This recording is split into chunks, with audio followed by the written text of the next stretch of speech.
Nah, oke, sebelum ke materi, saya kasih gambaran dulu ya, yang khusus untuk yang mahasiswa dari kampus STE Malang Suara, sesuai dengan jadwal, itu saya kemarin tanya ke Kajur ya, ke Prodi, sekitar bulan akhir November atau awal-awal Desember, itu saudara harus sudah seminar proposal ya, harus sempro ya, sudah seminar proposal. Nah, kemudian biasanya setelah seminar proposal ya, eh, 3 minggu ya, 3 minggu setelah sempro atau 4 minggu lah, maksimal 1 bulan. Berarti kalau ada yang ingin wisuda di bulan April, berarti lulus 7 semester ya, nggak sampai 4 tahun, berarti 3,5 tahun. Berarti yang ingin mengejar lulus April, berarti nanti sekitar bulan November ya, Januari. Antara Januari Februari itu sudah mulai ada ini ujian komprehensif ya, ujian skripsi. Nah, berarti kalau tidak ada perubahan jadwal ya, taksiran saya nanti sekitar bulan eh, Desember minggu ketiga keempat ya, sekitar bulan itu. Nanti ada lagi workshop terkait dengan pengolahan data. Jadi nanti di workshop ini berseri ya.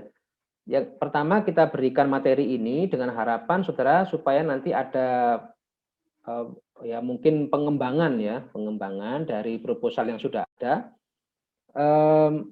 Tidak bermaksud mengganti proposal yang sudah Anda bikin sekarang ini, enggak, tapi barangkali nanti Bapak Ibu dosen pembimbing kan saudara kan belum ketemu ya sama pembimbing ini kan masih belum belum intens bimbingan. Saudara masih mengajukan judul ya.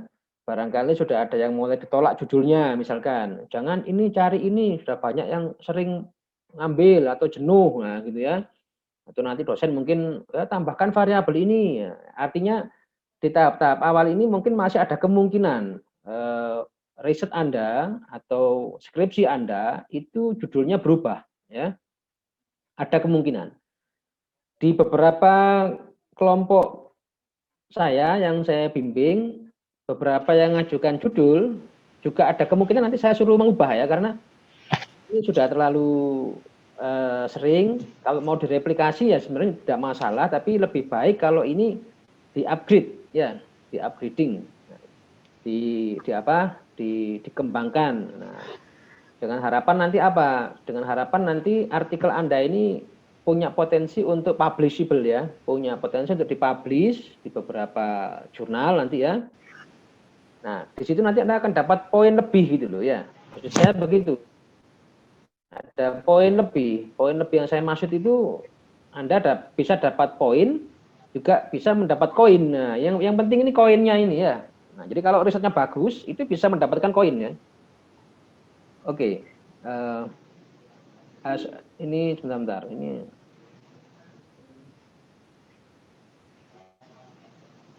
oke ya.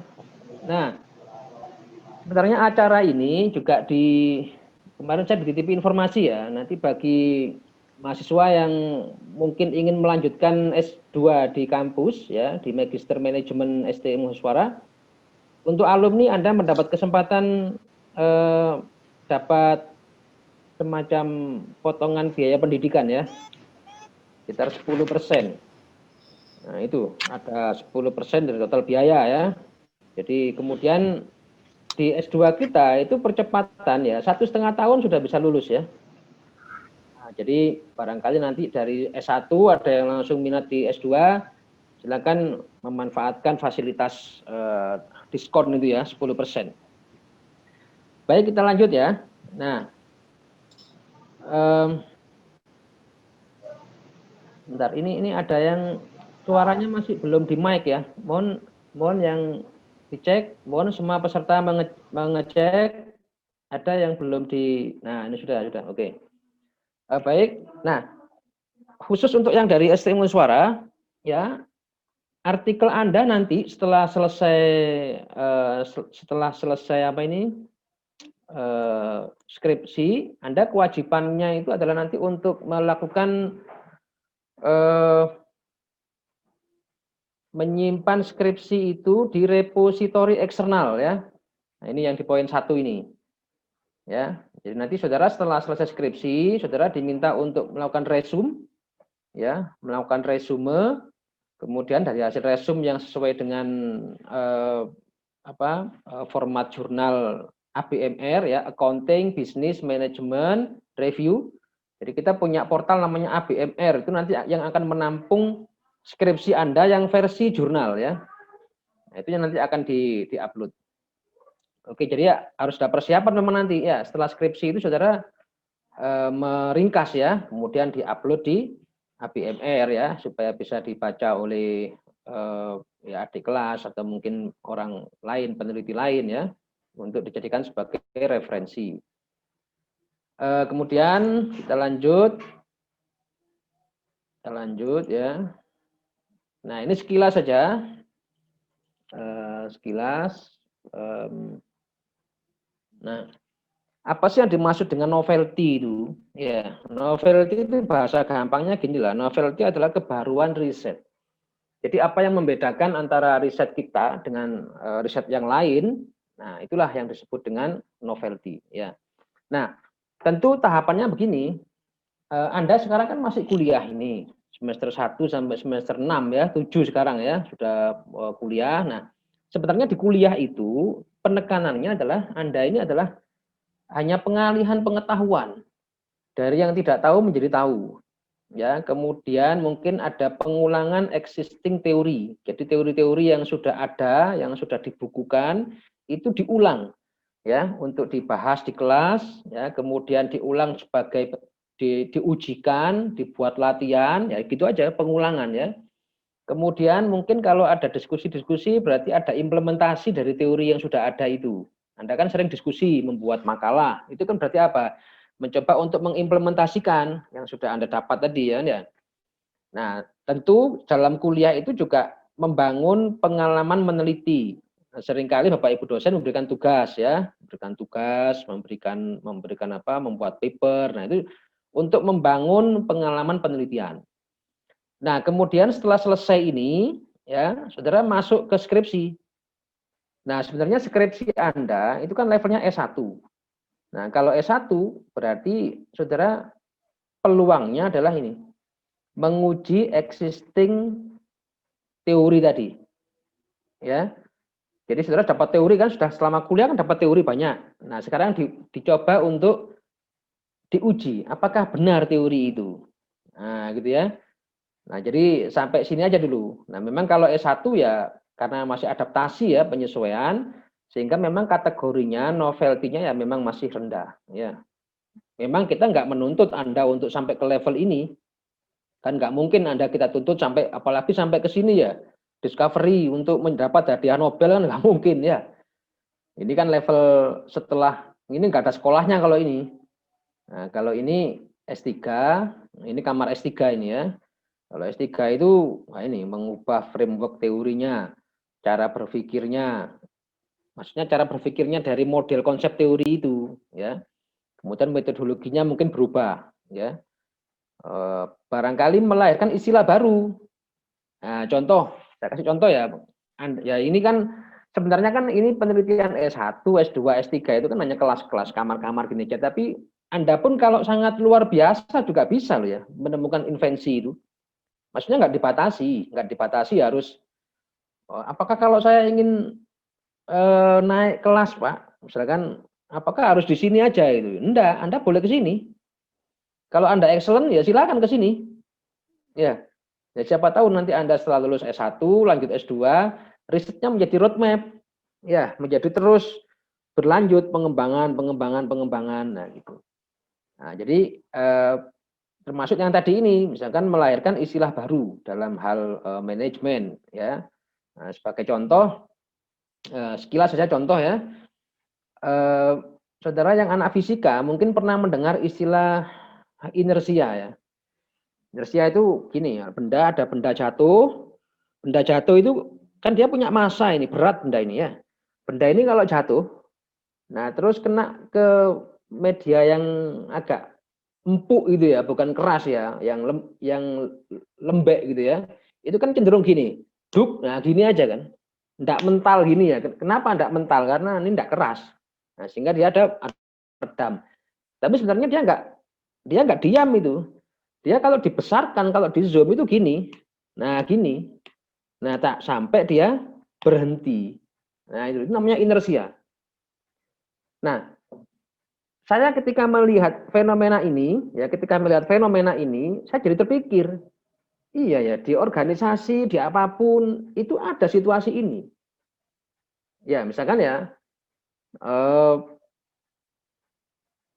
katakanlah ini apa kekuasaan dalam sebuah organisasi ya, kekuasaan ya. Ketika sudah duduk itu, nah cenderungnya apa ini? Dia enggan untuk adakan perubahan ya, kan ada itu organisasi yang tertutup untuk perubahan. Jadi dia status quo ya, tidak mau berubah, dia konservatif. Gitu. Nah ini inersia namanya. Nah sehingga saya buat istilah, saya pinjam istilah inersia tadi di fisika tadi ya, saya buatlah namanya inersia organisasi menurut versi saya gitu.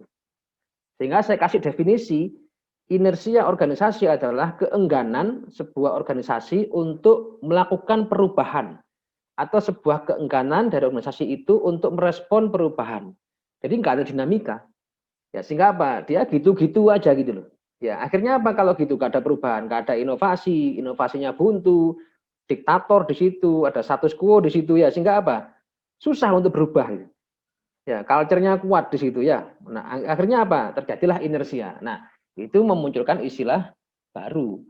Tapi ada perenungannya dulu, nggak tiba-tiba terus nggak ada perenungan. Nah, nanti kita akan latihan. Nanti sesi berikutnya kita akan latihan ya. Bagaimana kita dari merenung, kemudian dari merenung itu jadi ide, ya. Kemudian dari ide itu baru kita nalar logis kita ya, dinalar logis, kemudian dicari apakah fenomena yang saya bayangkan ide ini sudah ada teori yang mendasari kemarin-kemarin, nah gitu ya. Nanti baru kita mengembangkan. Nah, jadi sekali lagi bahwa Anda salah besar kalau skripsi itu dibuat dari, misalkan sekarang dibuat skripsi, apa dibuat pendaftaran, dibuka pendaftaran skripsi ya. Terus Anda kemana? Anda ke perpustakaan cari skripsi yang tahun lalu dicontoh. Wah, itu salah kaprah itu. Ya, jangan seperti itu. Itu lah kepepet aja. Ya, kepepet ya. Tapi ya enggak lah. Makanya ini kita kasih workshop hari ini supaya Anda itu pada saat membuat skripsi itu ada integritas. Enggak sekedar nyontoh. Ingat ya, skripsi ini karya akhir saudara ya. Jadi apa? Harus membanggakan. Supaya apa? Nanti bisa dipakai cerita ke anak cucu gitu loh ya. Nanti saudara punya anak, ya anaknya kuliah, Anda marah-marah ke anaknya, kuliah nggak niat skripsi, bapak dulu gimana? Takutnya kono ya apa? Bisa cerita kan ya lo, saya dulu neliti ini, coba ide saya dulu begini, gini loh, kan ono cerita nih. Karena apa? Sekarang ngeri ya di Indonesia ini jasa-jasa pembuatan skripsi itu makin marak ya. Paling banyak di Jogja. Itu 800.000, 1 juta selesai skripsi itu, langsung dikirim filenya ya. Tapi sekali lagi itu nggak ada kebanggaannya ya. Dan rawan saat ujian ya, karena bukan idenya, jadi nggak original ya, bukan ide dia, sehingga nanti ketika ditanya apa argumenmu untuk membuat skripsi ini, nah biasanya bingung wis ya, keringetan gobios ya. Nah itu yang menjadikan hasil skripsi ini nggak bisa optimal, baik poinnya maupun koinnya ya, jelas nggak dapat koin. Tapi kalau risetmu bagus ya, itu bisa menjadi koin. Maksudnya koin itu apa? Ya bisa menghasilkan uang. Dari mana? Dari publikasinya. Nah, karena apa? Kalau nanti risetmu dipublikasikan, misalkan barengan ya sama dosen, saya biasanya gini, kalau ada mahasiswa itu bagus skripsinya, saya support dia dengan jurnal, dengan ini dan macam-macam. Saya ikut berkontribusi di situ untuk mengembangkan. Bahkan kalau sudah saya ikut masuk ke sana, biasanya levelnya sudah bukan di sini. Minimal itu di antara-antara ini. Karena apa? Nanti hasil skripsimu itu akan kita ubah publishable dan kita pilih ke tempat-tempat yang bereputasi. Dan setelah publish itu nanti saya sebagai dari kampus ya, saya misalkan mengajukan riset dan dipublikasikan, itu saya dapat reward gitu. Dan saya fair, reward itu bukan hanya untuk saya, nanti juga untuk kamu gitu. Ya, jadi kan kok ya oleh sangu setelah selesai skripsi, bagus skripsinya ya. Tapi skripsimu kayak tadi beli di perpustakaan, beli di mana? Kemudian saya cek plagiasi, cek banyak plagiasinya, kamu ngutip referensimu hanya skripsi, referensimu hanya teko web, copy paste ya nggak masuk ya, itu skripsian itu ya, nggak ada yang bisa dibanggakan di sana ya. Oke, pokoknya intinya bahwa skripsi itu kalau kita lihat di kamar-kamarnya ini sebenarnya masih di sini ya, masih di sini menguji teori. Nah, tapi nanti begini trennya, karena pembimbing itu selalu nanti akan melihatnya adalah apa ini kebaruannya, ada inovasi apa. Ya minimal itu nanti ya jangan di sini lah, ya agak sedikit-sedikit nyerempet ke ada inovasinya. Nah, how to innovate itu, nah nanti sesi 2 kita akan coba belajar. Oke, saya teruskan. Nah, berikutnya sumber masalah penelitian itu bisa dilihat dari 3 ini ya, ada 3 pintu gedenya, ada 3 ini ruangnya ya. Yang pertama, yang saya paling senang, saya di sini. Ini saya hobinya di sini. Saya mengamati fenomena bisnis atau manajemen. Mengamati. Ya kayak tadi itu loh. Ngelamun-ngelamun, iya ya benda itu jatuh lah tempatnya empuk kok gak gelem ngalir. Tetap cenderung pingin di situ. Nah, termasuk kalau dikaitkan dengan teori kepemimpinan, teori kekuasaan ya. Nah, itu biasanya itu les mancep di gunung itu mau ngalih karena enak. Nah, gitu loh ya. Nah, itu. Nah, akhirnya saya tadi menemukan istilah apa? Inersia organisasi. Ini sedang saya teliti. Saya sedang membuat riset itu. Ya, ada 2 ini riset yang saya lakukan. Masih proses ini yang terkait dengan tadi itu inersia organisasi. Sama ini saya sedang meneliti bagaimana sih pemilik bisnis itu mentransfer knowledge bisnisnya ke generasi berikutnya. Karena saya pengajar entrepreneur, saya perlu tahu bagaimana, saya ingin penelitian. Dari peneliti saya ingin tahu ya bagaimana sih pemilik bisnis atau owner itu mentransfer knowledge bisnisnya ke generasi 1, terus generasi 1 itu mentransfer generasi 2, terus ke generasi ketiga, dan seterusnya. Sehingga bisnis itu relatif umurnya jangka panjang.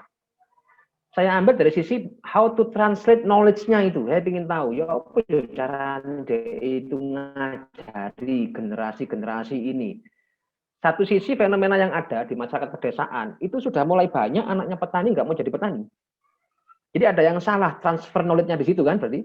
Buktinya apa? Saya melihat beberapa fenomena itu banyak petani-petani kita yang sudah dijual lahannya. Anaknya malah nggak tertarik mengolah lahan. Ya, anaknya malah tertarik dengan bisnis-bisnis yang sebenarnya juga rawan ya. Karena menurut saya kalau pertanian itu kalau bisa dipertahankan, karena apa? Karena kepemilikan tanah itu wah luar biasa. Ya, sudah dikasih apa tuh warisan tanah luas malah dijual ya. Harusnya kan Nah, saya ingin tahu teori yang menjelaskan bagaimana sih transfer knowledge-nya itu. Nah, itu sekarang yang sedang saya teliti itu kaitannya dengan mata kuliah entrepreneur. Ini belum selesai.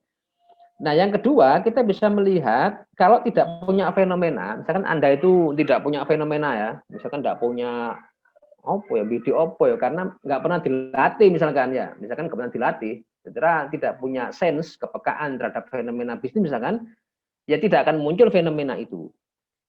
Saya kasih contoh begini, bulan kemarin itu Menteri Keuangan ya, OJK ya, termasuk yang terkait dengan Menteri Keuangan, OJK dan bank ya, itu ada informasi, ada kegiatan 3 bank syariah besar, Mandiri Syariah, BNI Syariah, sama BRI Syariah, itu di merger.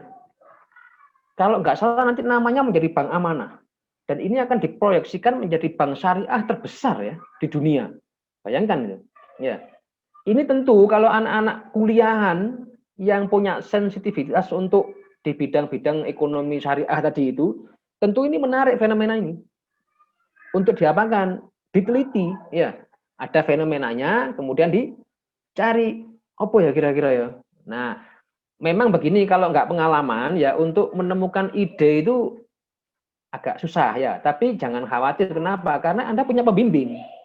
Nah, pembimbing ini tugasnya yang tadi itu. Kamu idemu apa sih? Coba cerita. Nah, baru pembimbing ini yang sudah pengalaman, yang sudah punya stock of knowledge ya, dia akan mengarahkan, oh ini teori merger. Nah, coba dibaca, merger, akuisisi itu apa sih manfaatnya? Oh manfaatnya ini. Oke, pisah beli itu. manfaatnya apa, ini, sudah. Apanya, aspek ekonominya, finansialnya, daya saingnya, misalkan gitu ya. Nah, setelah ketemu, oke, kita tunggu momennya. Kapan dia melakukan merger? Insya Allah terhitung mulai Januari katanya. Januari 2021 selesai merger itu. Ya, artinya sudah terbentuk, ya, sudah beroperasi. Nah, kita tunggu misalkan sampai dengan 2-3 bulan, ya. Jadi apa nanti uji beda sebelum ada merger dan setelah ada merger. Ada perbedaan apa di situ? Ya, apakah terjadi penguatan daya saing? Nah, apa ukuran daya saingnya? Nah, nanti lihat teori strategic management misalkan ya, bahwa daya saing bisa diukur dari above average return. Nah, tentu itu nanti saudara akan dipandu oleh dosen pembimbing ya yang akan mengembangkan wacana itu ya. Karena ibarat knowledge kan masih beginilah ya, ini yang dibimbing, ini yang bimbing ya. Jadi makanya ada pembimbing. Pembimbing itu ya nyoba ngelihat dari atas ini loh, kamu ini apa sih idemu. Nah, makanya akan bahagia kalau pembimbing itu punya mahasiswa yang dibimbing itu, ya memang kini rada cerdas ya. Maksudnya itu dia punya fenomena, dia punya idealisme untuk menerjemahkan fenomena itu. Kemudian, nah itu kita seneng.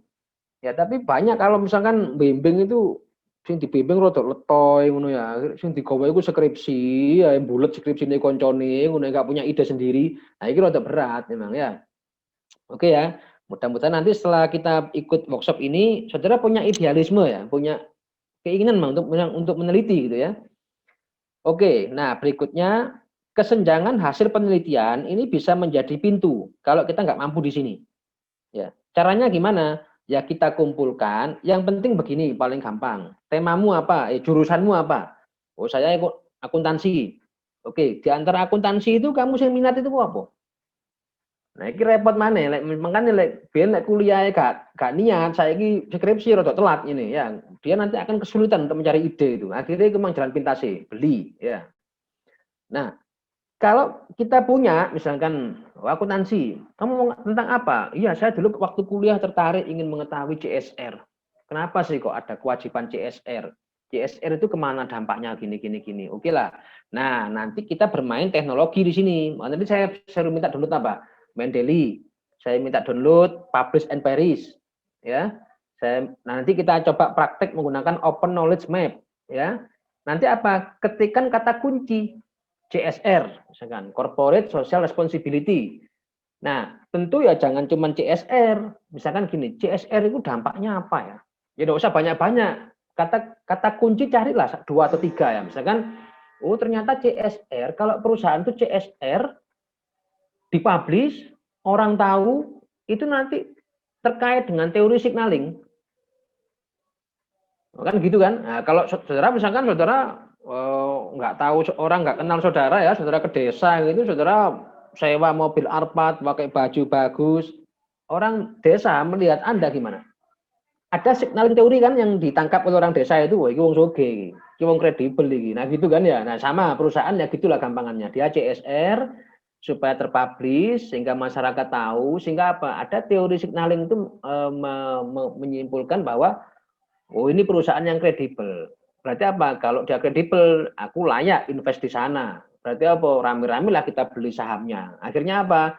Firm value-nya naik gitu loh. Jadi akhirnya logis dan rasional ya kalau kita mengkaitkan antara CSR itu dengan naiknya nilai perusahaan. Tapi kan sekedar teori itu. Ya. Akhirnya apa? Tak uji nih sih, nah gitu loh, bener enggak ini? Oke saya uji, nah lewatlah proses penelitian. Nah akhirnya apa? Saudara cari jurnalnya. Nah, bagaimana cari jurnalnya? Nah, tadi download tadi yang saya bilang itu, nanti kita praktekkan ya. Oke, sekarang yang ketiga itu kesenjangan teori. Tapi kalau ini aku nggak panjang-panjang, ini levelnya S3 ini. Ya, kamu sih belum kayaknya ini. Kamu di sini aja lah, di fenomena ini kalau mampu, kalau punya sensitivitas ya, bisa melihat fenomena itu, kemudian bisa menjelaskan, kemudian timbullah ide, nah, baru kamu teliti. Ya.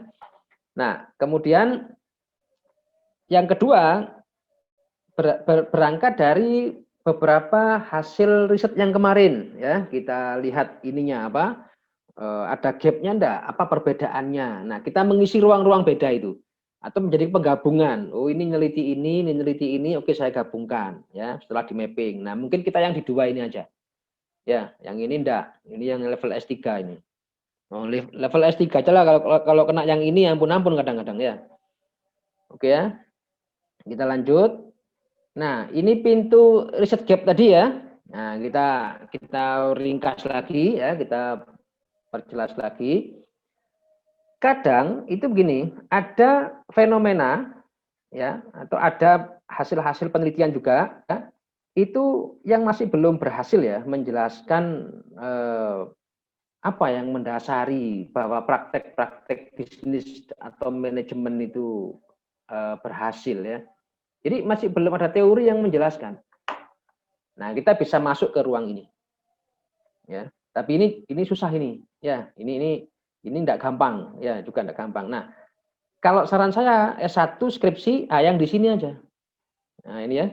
Kita akan pelajari inkonsistensi temuan penelitian.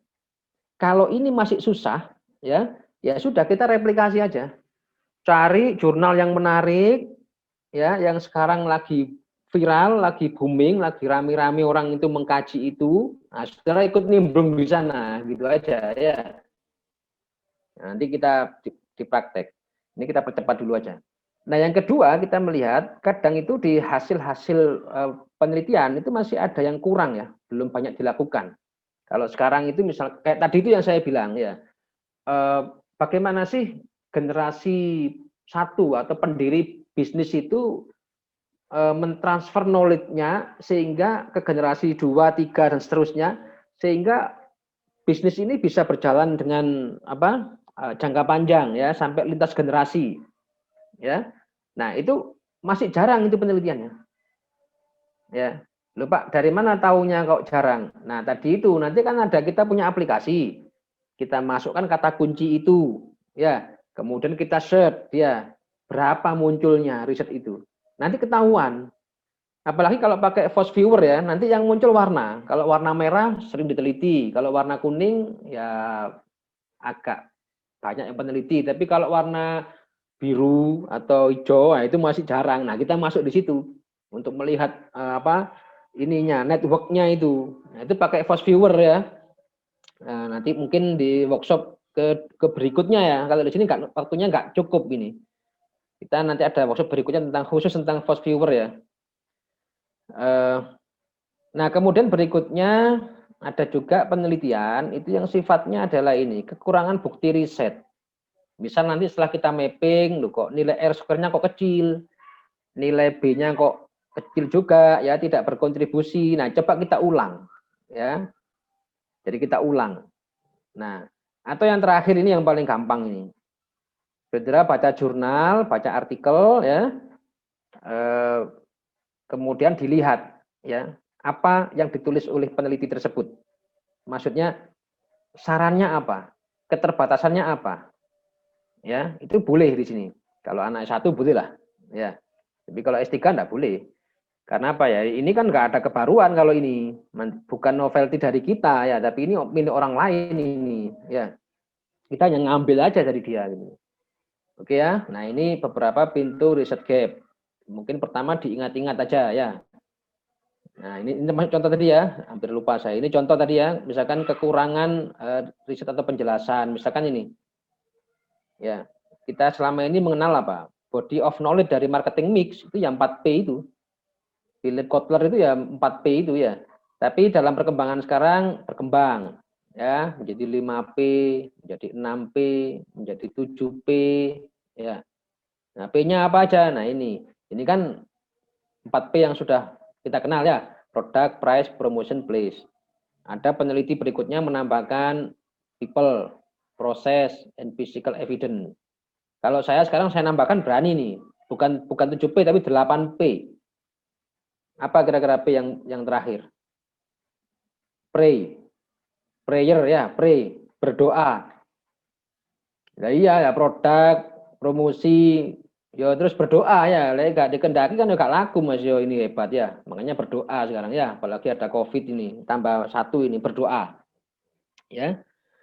Enggak, itu guyon aja itu untuk nambah penjelasan. Maksudnya pengembangannya seperti itu ya. Oke ya, nah kita lanjut coba. Sebelum berikutnya, ada pertanyaan? Sebelum saya pindah slide ya. Sebelum saya pindah slide, ada pertanyaan? Terkait dengan novelty tadi, di pintu-pintu tadi itu. Ya, ada pertanyaan? Belum, Pak. Belum? Oke, kalau belum, saya mau tunjukkan share screen yang berikutnya. Ya, nah ini novelty.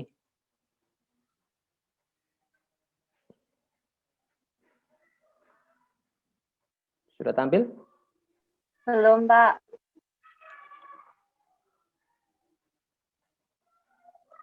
Sudah tampak? Sudah, Pak. Sudah, Pak. Sudah ya. Nah, ini saya ambilkan potongan dari penelitian yang pernah saya lakukan. Sebentar.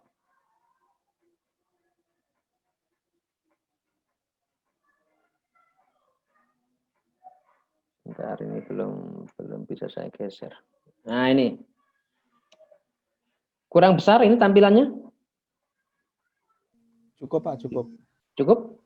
Cukup. Oke. Nah, ini contoh ya, contoh. Tadi kan saya bilang apa pintu kita untuk penelitian yang pertama. Itu kan fenomena ya.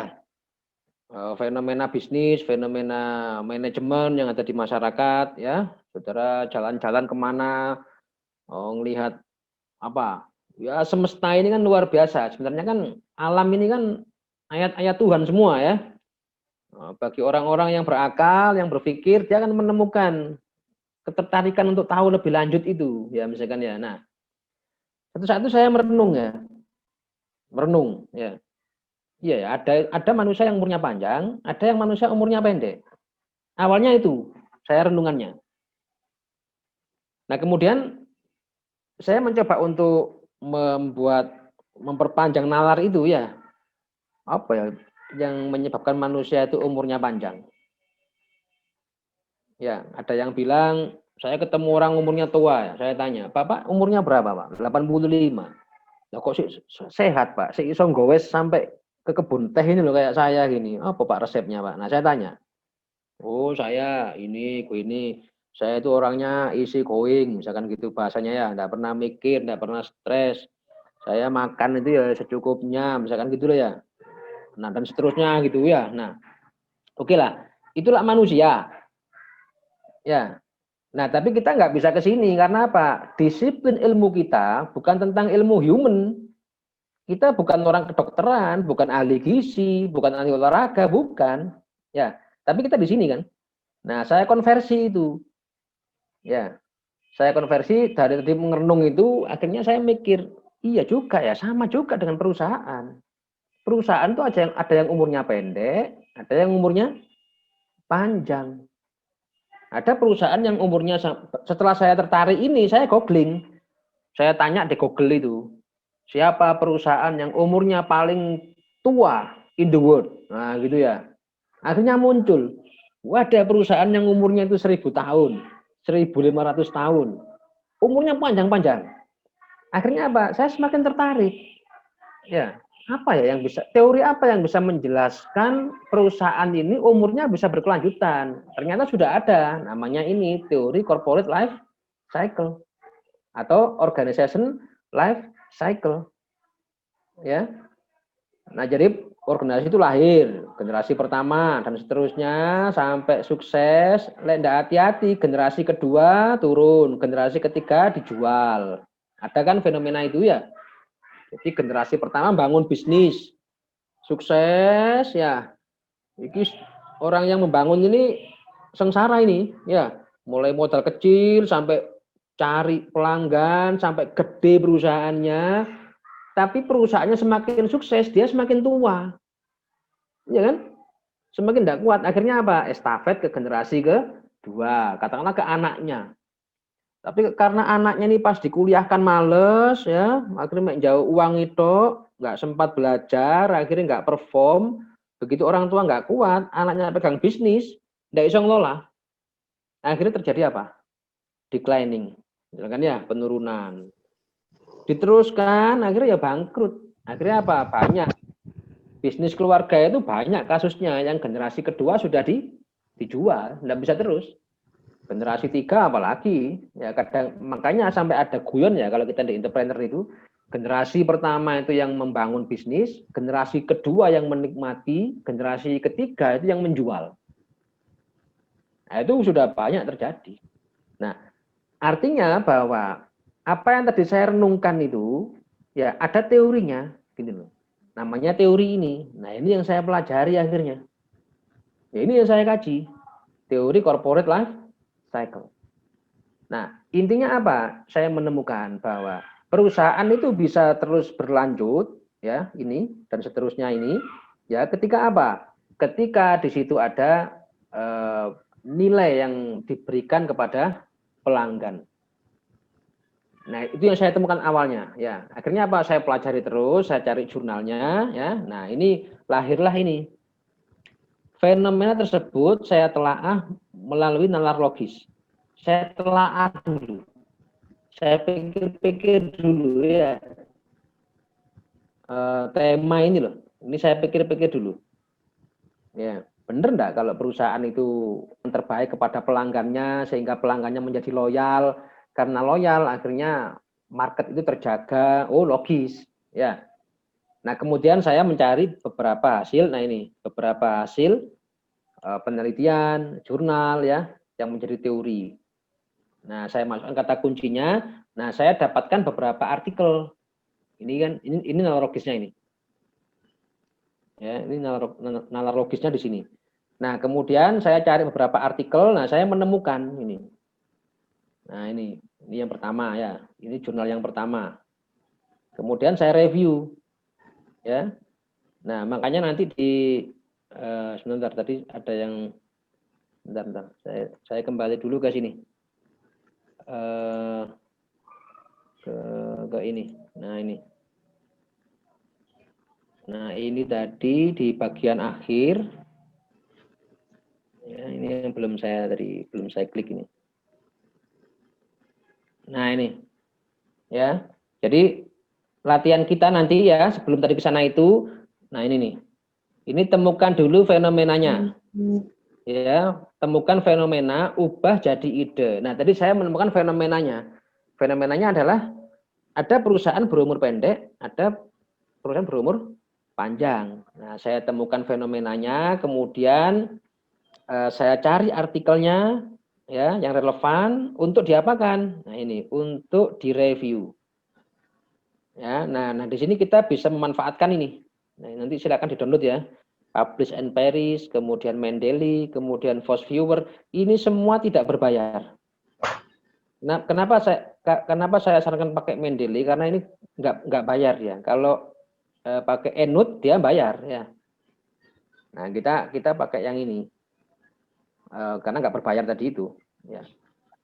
Apps-nya yang bisa dimanfaatkan ini ya, Open Knowledge Map, kemudian Publish or Paris, kemudian Mendeley, kemudian Fast Viewer ya. Mungkin dengan 4 ini kita sudah akan terbantukan ya untuk menemukan novelty itu ya. Oke, saya perjelas lagi di sini sebentar aja ya. Nah, temukan fenomena itu maksudnya begini, Anda merenung tadi ya, atau baca-baca, atau ikut seminar, ya, atau ya ikut kayak gini nih, ya, supaya nanti dapat apa? Pencerahan, ya. Nah, kemudian cari artikel, ya. Nah, oke. Nah, setelah itu setelah cari artikel, nah baru kita review. Nah, apa yang direview? Untuk mengetahui isinya itu poin-poinnya apa? Nah, ini kita mau praktek. Ya, mari kita latihan. Nah, latihannya yang tadi itu. Bentar, ini saya stop dulu. Sorry. Biru. Nah, saya share screen. Nah, ini ya. Tadi kan saya sudah punya tema. Ya, kemudian saya masukkan kata kunci, kemudian muncul jurnalnya. Nah, saya pilih beberapa jurnal yang cocok, ya, akhirnya dapat. Nah, misalkan ini penelitiannya Hung, ya 2010. Nanti Anda yang skripsi di buku panduan, referensi Anda itu dibatasi 10 tahun terakhir. Jadi kalau Anda skripsi sekarang tahun berapa? 2020, maka nanti Anda jurnalnya itu paling tidak ya 2010 ya. 2010, 11, 15, 17. Nah, jangan pakai jurnal tahun 1980 ya. Jurnal tahun 75 ya, kamu sih belum lahir kok ya. Cari yang terbaru untuk jurnal ya. Kecuali itu memang teori pokok ya, enggak apa-apa. Kayak misalkan Jensen McLean tentang teori apa agensi, nah itu memang tahun sekitar berapa itu 58 atau berapa itu. Nah itu memang dia pokok, teori pokok. Nah kita reference karena itu babonannya teori itu ya.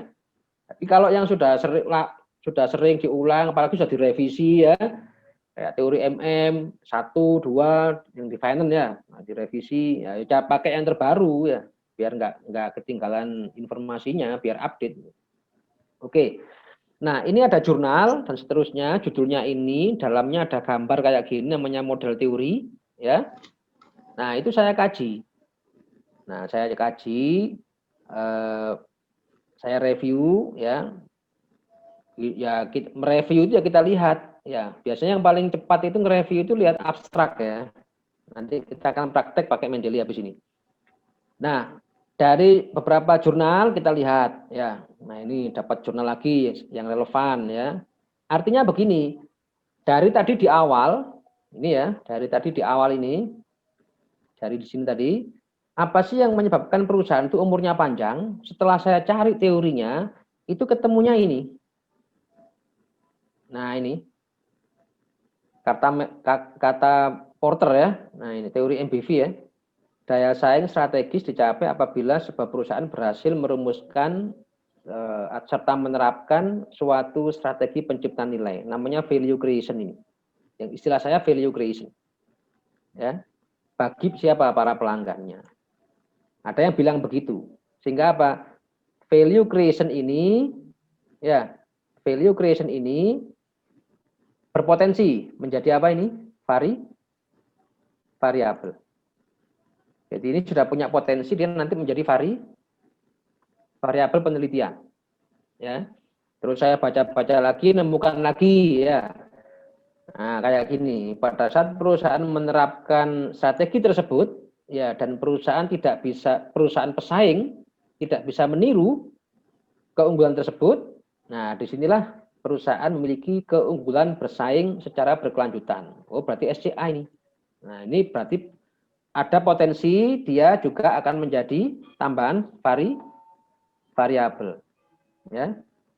Nah, kemudian dari dua teori besar ini, teori MBV, teori RBV itu, ya ada irisannya. Saya menemukan namanya teori dynamic capability yang dikarang oleh TC. Itu bilang begini, oleh karena itu dua lingkungan tersebut, RBV maupun MBV itu harus saling dialog, saling kompromi dalam alur pikir dinamis. Nah, berarti ini potensi ini muncul sebagai variabel, namanya dynamic capability. Nah, artinya begini, kalau sudah temukan fenomenanya, kita cari jurnalnya, akan dapat bahan.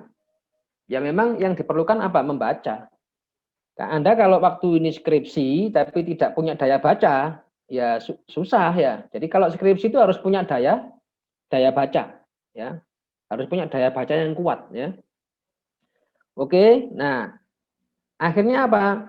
Dari beberapa teori-teori besar itu mengarah ke hasil-hasil penelitian. Nah, akhirnya saya menemukan ini, dynamic capability. Nah, berarti apa? Dampaknya terhadap learning organization, culture, dan performance. Nah, ini mulai muncul lagi nih. Ini sudah mulai muncul 3 variabel ini sebenarnya. Ya, 1, 2, 3. Nah, tentu ini kan dicatat. Kalau kita ya dicatat ada variabel mulai awal tadi kan ya.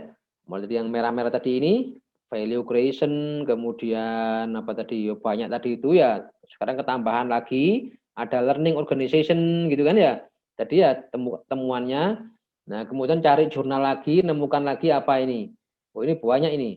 Ternyata yang berdampak kepada sustainable competitive advantage tadi, itu misalkan market orientation, innovation, macam-macam ini ya. Nah, baru berdampak ke kinerja keuangan. Ya. Nah, sudah cari lagi dan seterusnya. Ya. Menemukan jurnal lagi dilihat. Ya. Ya memang harus banyak baca di awal itu ya. Nah, setelah itu beberapa jurnal ya. Ini saya percepat aja. Caranya sama ya, setiap artikel di review.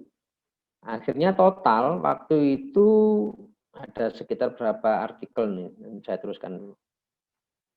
Nah ini ya, dari hasil mapping jurnal ya, ini ada Sanchez, ada Landrugges, macam-macam nama orang ini ya. Dia neliti apa variabelnya? Ini maksudnya apa? Ini hal-hal yang berdampak kepada supaya tadi bisnis itu terus apa? Terus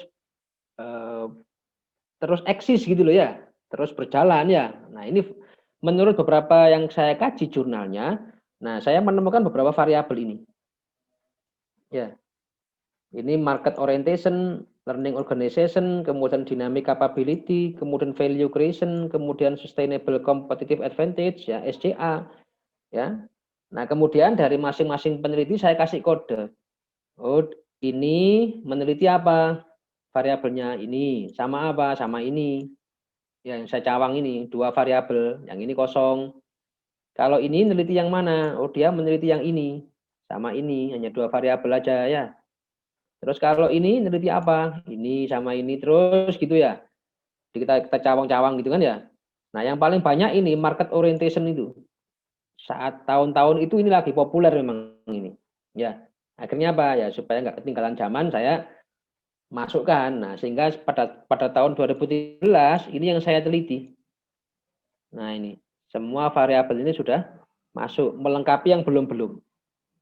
Ya, melengkapi yang belum-belum. Nah, itu tanda merah ini menunjukkan apa? Tanda merah itu menunjukkan posisi penelitian kita. Tanda merah itu. Ya. Itulah yang disebut dengan novelty. Kebaruannya apa? Nah, kebaruan dibanding siapa? Dibanding 9 orang ini. Dibanding 9 orang ini. Ya. Kebaruannya apa? Ya ini kebaruannya gitu. Ya, kita mengisi ruang ini. Ya. Ini yang belum pernah diteliti, ini yang belum. Nah, berdasar apa? Riset gap. Ya. Nah, jadi yang tahap pertama Anda nanti apa? Temukan ide, ada fenomena, kemudian apa? Mulai mencari jurnalnya. Nah, habis ini kita ke berikutnya, latihan mencari jurnal sama download.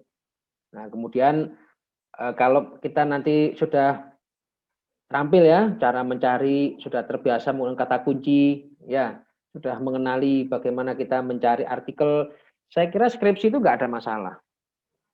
Jadi, apakah nanti dapat artikel bahasa Indonesia, bahasa Inggris, nggak ada masalah. Kadang mahasiswa itu menghindari apa? Menghindari bahasa Inggris artikelnya. Kalau dapat jurnal bahasa Inggris, wah skip. Cari sing Indonesia aja. Ya enggak juga. Karena apa? Kita kan saudara kalau kuliah di kampus ABM itu apa? Attitude itu. Ada U-nya itu, attitude itu. Usefulness ya. Sekarang itu sudah zaman teknologi. Ya. Jadi apa? Nemu artikel bahasa Inggris, sepanjang itu dapat PDF-nya, sudah masukkan ke Google Translate. Ya. Kan kok karek mendelok tok, oh intinya ngomong gini kok. Nah, ketik ulang di parafrase ya. Nah, cuman gitu aja. Jadi nggak ada masalah sekarang. Ya, nggak ada masalah untuk kendala bahasa itu nggak ada masalah sekarang. Karena apa? Nanti ketika kita mencari artikel, ada potensi kita mendapat artikel dalam bahasa asing ya. Tapi nggak ada masalah. Karena kita sudah bisa pakai aplikasi semua ya. Oke, nah setelah ini baru kita coba latihan ya. Ini saya stop dulu. Oke, saya mau share screen ke, berarti pakai apa ini ya? Pakai browser ya. Untuk bisa.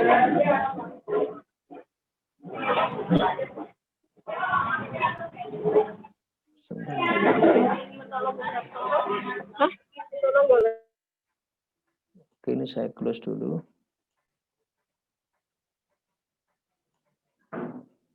Oh, sorry.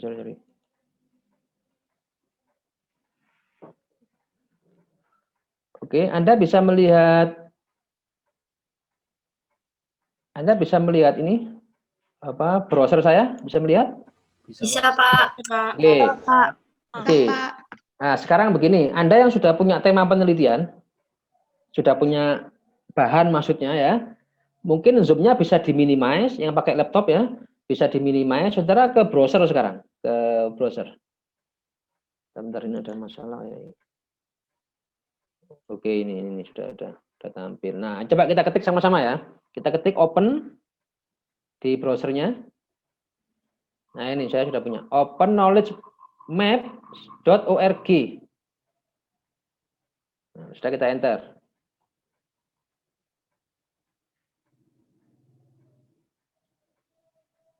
Kita tunggu sebentar. Ini di kampung saya ini internet rotok lemot ini. Oke, Anda sudah tampak ini. Tampak map research topic. Tampak, Pak. Oke, pakai contoh siapa saya? Pakai contoh siapa? Tadi siapa tadi? Devita itu tadi japri saya tentang CSR ya? Devita ya? Bukan, Pak. Saya struktur modal. Oh, struktur modal ya? Siapa ya CSR ya? Oke, coba kita coba ya. Corporate social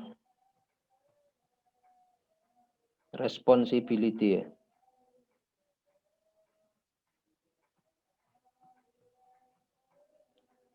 Biasanya CSR itu dampaknya kemana? Ke value firm misalkan ya. Kita kasih koma.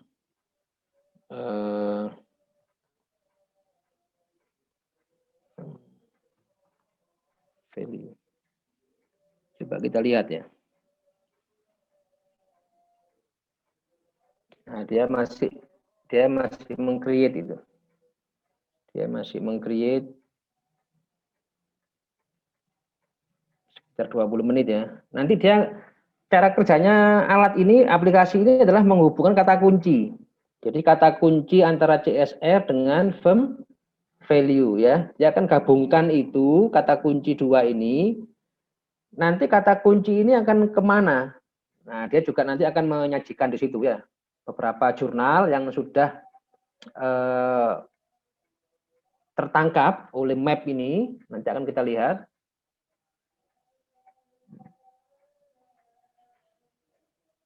Ada yang sambil nyoba ini? Silakan diketikkan tema penelitiannya sendiri-sendiri.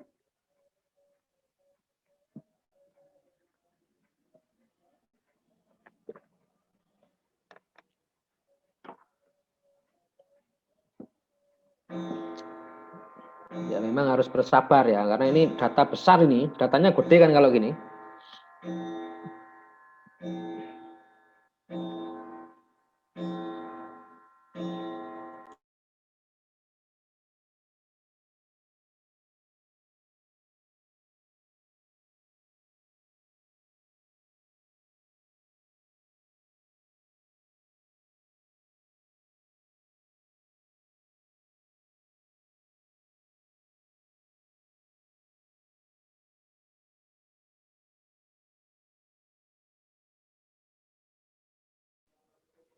Oke, bentar kita tunggu.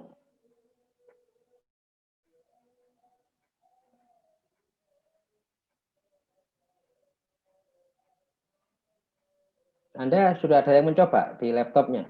Sudah berhasil menemukan? Oh, sebentar ini kayaknya ada. Bentar, ini kayaknya ada masalah ini.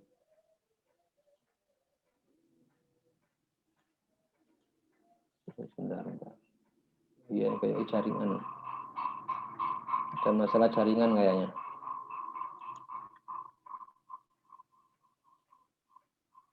Bentar.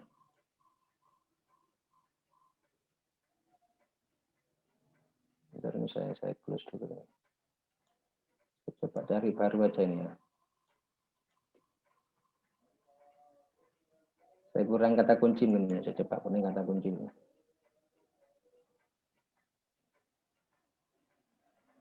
Nah, nanti saudara yang punya tema misalkan tentang struktur modal gitu ya, ya coba dicoba di situ. Untuk oh ya ini kayaknya ada masalah jaringan kayaknya ini punya saya ini. Bentar.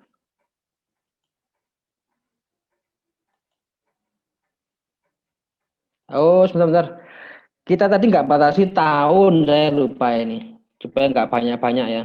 Nah, ini anytime-nya kita bikin custom ring-nya karena di skripsi kita itu dibatasi 10 tahun ya. Ya mungkin kita batasi aja ini 2000 sebagai contohnya ya, 2019 ya. Sampai dengan 2020. Kemudian dokumen yang kita pilih itu jurnal ya, sudah oke. Oke, coba kita cari. Jangan lupa waktunya dibatasi ya ininya ya apa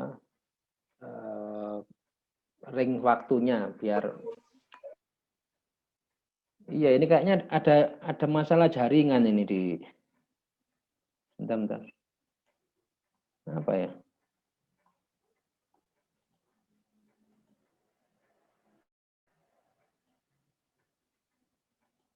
Bentar ini saya tak coba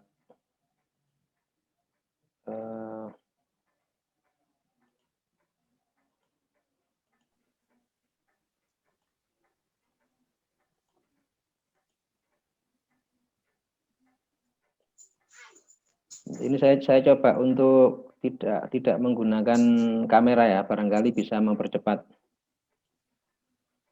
ini apa?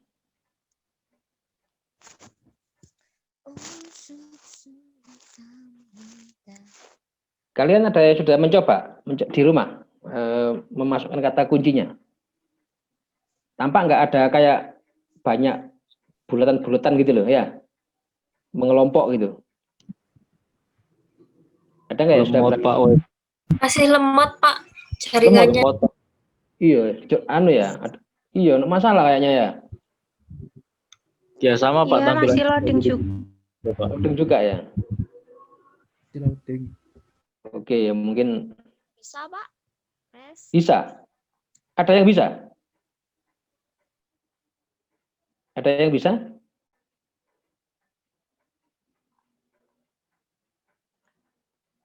Sebentar. Kita coba cari tema yang lain misalkan ya. Misalkan ada yang meneliti innovation capability.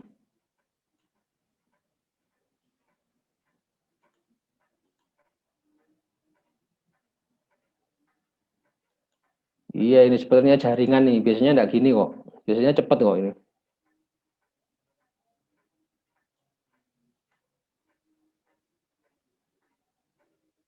Oke. Sebenarnya memang ada masalah ini di internetnya ya.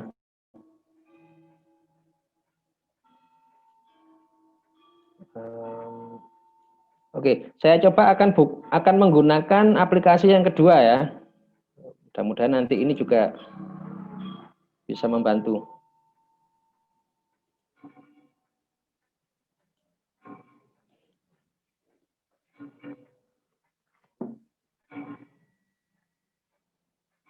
Oke, Anda sudah kelihatan itu, sudah kelihatan publish and perish aplikasi ini. Sudah? Sudah, Pak. Sudah, ya? Pak. Oke, ini saya tak coba sekalian juga mengaktifkan apa? Ini apa itu mengaktifkan tethering pakai HP, barangkali nanti bisa lebih membantu. Oke, kalau kita menggunakan apa? Tapi saya nggak keluar loh ya. Dan saya nggak keluar. Publish and perish ini ya. Di sini ada tampilannya pilihan kata kunci ya. Nah, di sebelah atas dulu kita pilih. Kita mau mengambil data dari mana? Ya, dari Scopus, dari Google Scholar. Yang paling sering kalau nggak berbayar ya Google Scholar ini atau Crossref. Nah, saya coba mau pakai Google Scholar. Jadi nanti Anda harus familiar ya. Kalau sudah mau skripsi gini harus sudah sering-sering cari artikel-artikel itu usahakan menggunakan beberapa platform yang sudah umum ya, seperti Google Scholar, kemudian Crossref, kemudian ResearchGate gitu ya, supaya mudah mencari artikelnya. Nah, coba kita cari keywordnya, misalkan tadi ya, CSR tadi ya. Kok itu 8? Atau yang paling cepat nulisnya apa? Struktur modal aja ya, misalkan ya. Capital structure. 9 tadi. Misalkan dengan apa biasanya? Struktur modal itu berdampak kepada performance ya, apa kinerja keuangan ya. Nggak ada di sini. Nah, kita batasi tahunnya di sini sebelah kanan ya, tahun 2019. Kemudian di sini katakanlah 2020. Oke, kita cari.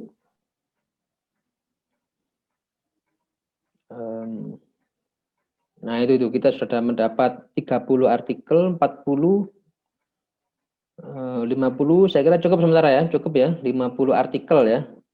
Oke, kita stop. Nah, ini kelihatan di sini. Ini beberapa artikel yang mungkin nanti relevan dengan kita. Coba kita lihat sekilas ya. Karena kalau kita mau meneliti tentang capital structure. Nah, ini ketemu ini ada ini. Ini. Capital structure and firm performance. Ya, kemudian ini juga ada capital structure pada profitabilitas. Ya. Nah, ini lebih banyak lagi nih. Efek kinerja keuangan, capital structure dan firm size on firm value. Ya. Saudara sekarang sudah punya gambaran dari sekitar beberapa judul yang kita baca ini sudah tampak kan ruang untuk membuat model yang lebih lengkap gitu ya. Nah kan lebih mudah gitu. Nah kemudian kayak ini relationship antara ini capital structure, free cash flow, kemudian diversifikasi dan firm. Nah ini yang menarik ini. Diversifikasi ini jarang saya menemukan ada satu variabel diversifikasi ini yang masuk di penelitian terkait dengan capital structure. Yang paling sering itu ini memang capital structure, free cash flow, firm performance ya. Tapi diversifikasi ini jarang. Nah ini bisa kita coba nanti adopsi ya. Nah kalau Anda ingin tahu isi sekilas ya, tinggal klik double aja di sini. Misalkan ini kita ingin tahu diversifikasi ini maksudnya apa ya, kita klik aja di sini. Nah, kita klik double. Nanti dia sedang mencari ini, dia sedang mencari artikel yang relevan dengan yang kita tuju tadi itu. Nah ini, dia ada di jurnal ini, jurnal riset. Nah ini. Nah kalau ingin tahu lengkapnya ya kita download yang ini, PDF-nya kan. Nah, atau sekilas tadi saudara lihat apanya, abstrak tadi ya, dibaca abstraknya misalkan. Coba kita tuntaskan dulu satu artikel ini sebagai contoh ya. Biar kebaca dulu.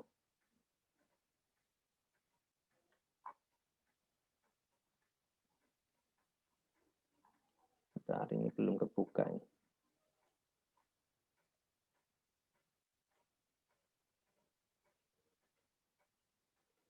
Oke, coba saya kembali ke abstrak aja, kan terlalu berat kayaknya. Nah, coba kita lihat ke abstrak ya. Nah, ini abstraknya ini. Ya. Nah, itu. Riset ini adalah menginvestigasi ya, apakah ada interrelationship ya antara capital structure, kemudian free cash flow, kemudian diversification and firm performance. Nah, ini mereka meneliti dan seterusnya. Nah, kita lihat hasil ya, result. Nah, ini resultnya. Ini yang paling penting ini. Ya, result ini paling penting ini. Nah, ini coba ini diamati ya. Nah, kesimpulannya bahwa ada pengaruh signifikan ya dan positif ya antara apa itu free cash flow dan firm performance ya. Kemudian ada negatif correlation antara capital structure dan free cash flow. Nah, ini menarik ini. Ya. Jadi ternyata capital structure itu berhubungan negatif ya dengan free cash flow. Ya, nah, yang seperti ini nanti kita coba didokumentasikan ya. Nah, kemudian nah ini dia menemukan ya tidak ada hubungan ya ini ya. Tidak ada hubungan timbal balik ini ya antara diversifikasi dan firm performance. Nah, tentu kalau ingin tahu lengkapnya ya di dalam jurnalnya. Nanti kita download kan ya. Kita download, kita simpan dalam satu folder ya, kumpulkan semua. Paling skripsi itu paling enggak ya antara 15 sampai 20 lah jurnalnya ya. Jadi kalau satu hari Anda merevisi 2 artikel berarti berapa? 10 hari selesai ya. Ya, 10 hari selesai sudah membuat bab 1 itu ya berdasarkan 1-2 bahkan ya, bab 1-2 sudah selesai ya. Nah, caranya kita dipandu oleh mencari jurnal ya. Nah, tadi itu saya tadi mau demokan yang ini sebenarnya, tapi masih ada masalah. Tapi saya coba tadi pakai ini, pakai apa? Publish and Paris ini. Nah, untuk membantu kita mempercepat kita mencari jurnal ya. Nah, ini ada 60 paper ini yang sudah kita download ya, sepanjang 19 sampai 20. Ya, berarti apa? Kalau Anda kutip ini berarti apa? Ini coba lihat year-nya ya, 2020 sampai dengan 2019 ya, berarti setahun terakhir kemarin. Berarti apa? Kebutuhan terbaru terpenuhi jurnalnya ya. Sudah nggak ada masalah ya. Nah, jadi caranya begitu. Nah, cari lagi nanti jurnal misalkan apa yang paling cocok ini. Misal ya tinggal lihat satu-satu aja ya, di sekilas dilihat dan seterusnya ya. Nah, nanti kalau sudah menemukan barangkali ada yang baru ya. Misalkan nah ini kayaknya ini menarik ini. Nah, ini gabungan kayaknya dengan corporate governance kayaknya ini. The board of director.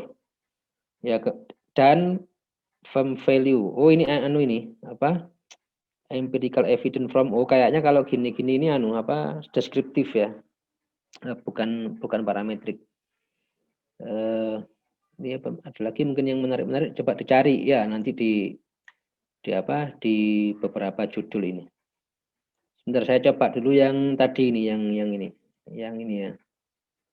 Misalkan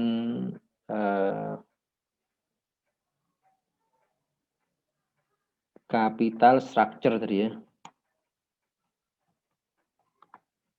Coba kita lihat 2019 sampai ini mudah-mudahan bisa ini. Kayak wis banter mana internet kayak ini.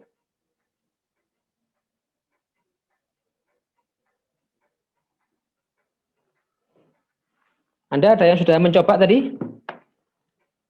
Pakai Open Knowledge Map sudah sampai berhasil menemukan kelompok-kelompoknya per tema gitu? Saya sudah keluar bulat-bulat, Pak. Ya, nah itu kan bulatnya kan coba kamu lihat. Ada yang bulatnya gede, ada yang kecil gitu kan ya? Iya, iya. Nah, yang bulat-bulat kecil itu berarti yang masih jarang diteliti. Itu kalau kamu klik, nanti dalamnya jurnal itu, ada sekitar berapa gitu kan. Nah, terus nanti ini kita bisa menggabungkan antara bulat itu dengan bulat yang lain untuk menggabungkan tema atau menggabungkan variabel tadi. Nah, jadi kan lebih mudah kalau pakai Maps. Bentar ini mudah-mudahan ini berhasil ya, mudah-mudahan ya. Nanti kita bisa demokan di sini.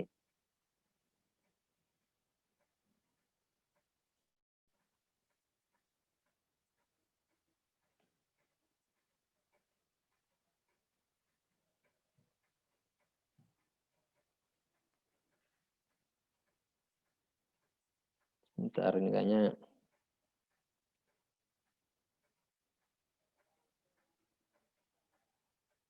Oke, yang tadi yang sudah berhasil itu kata kuncinya apa? Saya transfer pricing sama tunneling insentif, Pak. Oh ya, ada berapa bulatan di sana? Itu Ada 5. Bentar, saya lihat dulu barangkali nanti. Ini siapa tadi namanya? Rendria, Pak. Rendria, sebentar Rendria bisa nggak ya saya? Rendria, mana Rendria? Rendria, RR. Namanya pakai apa? Pakai nama apa? Rendria. Iya, Pak. Sebentar. Renaldi ini yang ada ini. Oh, ini Rendria ya. Oke, coba. Rendria. Bisa nggak ya dijadikan Oh, udah bisa ya. Maksudnya kamu diizinkan untuk melakukan share apa? Share ini loh, share screen loh. Oh, enggak bisa ya.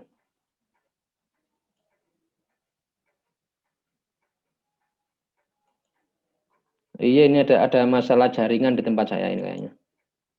Biasanya cepet kok. Oke, oke. Nah, coba yang punya Rendria itu. Di masing-masing buletan itu kamu kan ada variabelnya ya. Ada ketika kamu klik, dalamnya ada jurnal kan, PDF gitu loh ya. Iya, Pak. Nah, itu artinya gini, kalau kamu ngeklik satu buletan yang gede itu, maka kamu akan dapat satu paket artikel yang supporting dengan tema itu. Nah, berarti kamu nggak usah mencari jurnal lain lagi sudah, ya itu aja kamu download semua gitu loh. Ya, itu download semua gitu. Jadi ini sayangnya ini loh saya nggak bisa nggak bisa connect ke sini loh.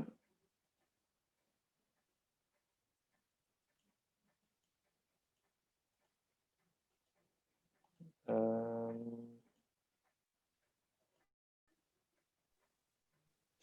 Pak, ya, ini kok bulat-bulatnya ada yang kecil, ada yang besar ya, Pak?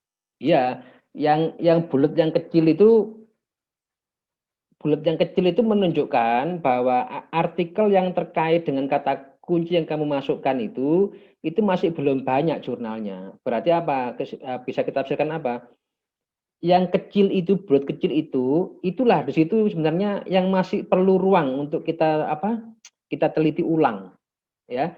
Yang di bulat kecil tadi itu. Yaitu kalau kamu klik nanti dia muncul di situ, ada muncul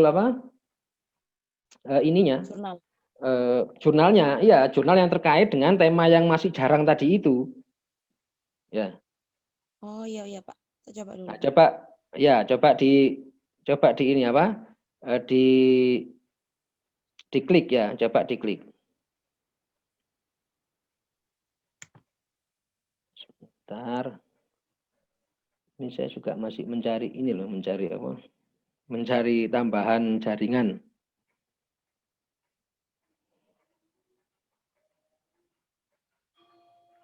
Kok enggak nampak gitu. Ini yang kecil udah coba saya klik ya Pak. Ya, Itu coba. artikel jurnalnya yang muncul cuma 2 Pak. Iya, judulnya apa judulnya? Saya tadi nyarinya di search-nya itu financial planning, terus judulnya itu business planning financial statement gitu. Nah, berarti kan nyambung nggak sebenarnya? Ketika kamu menuliskan financial planning, di situ ada nyambung dengan business planning juga. planning. Nah, Financial statement. ya, nah barangkali begini, barangkali orientasinya yang mau dibuat financial planning itu bukan individual, tapi lebih ke corporate gitu loh. Oh iya Pak. Nah, jadi artinya kalau nanti kamu klik itu, pasti nanti di dalamnya itu ada beberapa teori yang supporting. Nah, itu bisa kamu pakai gitu loh. Jadi untuk memperkaya bab 2, sekarang nggak ada masalah. Ya, mempermudah kita untuk membuat pendahuluan, membuat di bab 2-nya, itu karena kita punya source yang cukup gitu loh. Dan sekarang mencari jurnalnya lebih mudah gitu. Ya. Ini sayangnya kendalanya ini.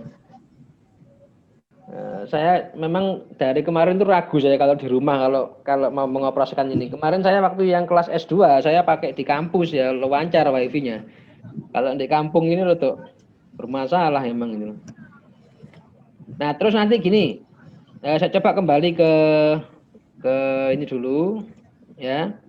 Nah kadang kita itu begini, kadang kita tidak berhasil menemukan artikel yang berbayar, misal kayak gini, ini yang biasanya di Elsevier ini, misalkan, nah ini menarik nih penelitian ini. Coba kita lihat dulu ya.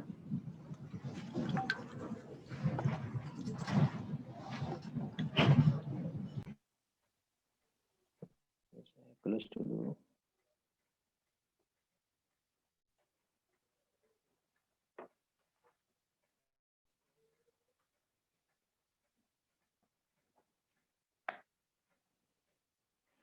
Nah, ini misal ada artikel ya. Kita lihat. Jadi kan kita mencari artikel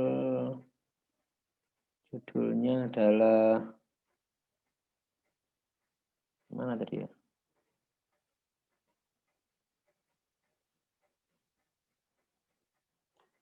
Oh, bukan ini. Nah, ini misalkan judulnya ini kan ya tadi ya. Nah, kita bisa download artikelnya ya. Ini ya saya ambil dari sini tadi. Saya ambil dari sini.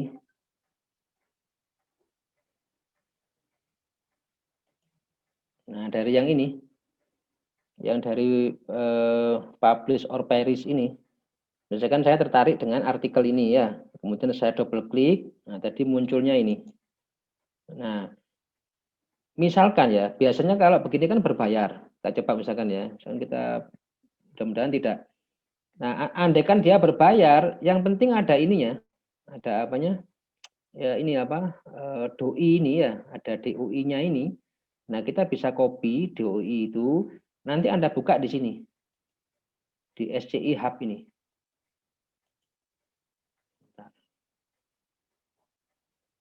Nah, di sini. Nah, ini SCI Hub itu adalah salah satu kayak semacam open source gitu ya, yang volunteer ya, kayak orang sedekah ini. Orang sedekah jurnal. Ya, jadi yang mereka-mereka yang jurnalnya berbayar, kadang harus berbayar, itu kalau kita masukkan di sini doi-nya, ya atau alamat URL-nya, maka dia bisa gratis ya. Nanti dia yang ngasih. Nah, jadi sekarang ada alternatif kalau kita menemukan jurnal berbayar dan kita tidak punya cukup resource ya untuk membayar, nah kita dibantu oleh mereka tadi itu. Nah, ini contoh tadi dapat jurnal, artikel, nah abstrak coba kita review ya, kita lihat sekilas ya. Kalau yang punya problem bahasa Inggris sebenarnya ini tinggal di copy aja, nanti ya copy dan seterusnya masukkan ke Google Translate ya untuk tahu secara cepat apa sih intinya gitu. Nah, ini menarik. Ini ada penelitian yang mengkaitkan tadi itu. Ada faktor internal, faktor eksternal ya. Terhadap financial performance itu tidak hanya dipengaruhi oleh struktur modal, tetapi oleh ini, oleh faktor yang lain ini, sales growth, export growth ya. Nah, itu barangkali nanti ini bisa menambah ya, menambah variabel dalam tidak hanya struktur modal ya, tapi ditambahkan variabel yang baru. Nah, minimal kan sudah ada pengembangan. Ya, tidak mereplikasi tapi ada apa? Pengembangan. Nah, oke, saya kembali dulu ke gini, ke materi kita yang awal. Intinya bahwa untuk pencarian jurnal Anda akan terbantukan ya dengan beberapa tadi aplikasi. Nah, andaikan tadi ini open knowledge map-nya itu jalan tadi ya, nggak ada masalah internet, mungkin kita bisa demokan ya. Coba saya tambah tahun mungkin ya. Saya coba tambah tahun 18 ya. Biasanya itu keluar loh.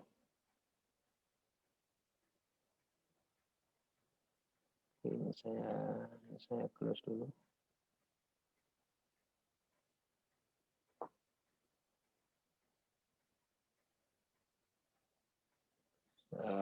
Mudah-mudahan ini bisa ini.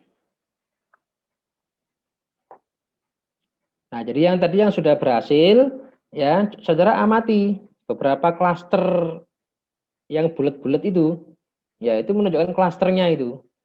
Jadi kata kunci dikaitkan dengan yang ada di masing-masing kelompok itu, apa yang muncul, variabel apa yang muncul. Nah, kita bisa gabungkan. Nah, kemudian kelebihannya lagi di sini apa?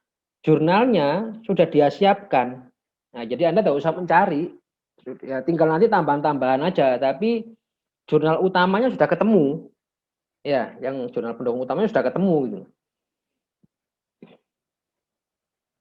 Mudah-mudahan ini bisa.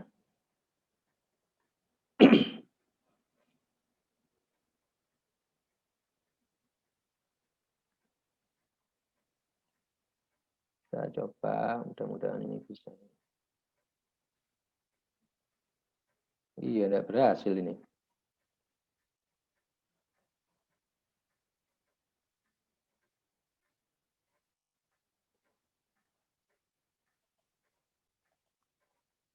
Oke, baik kita coba tunggu.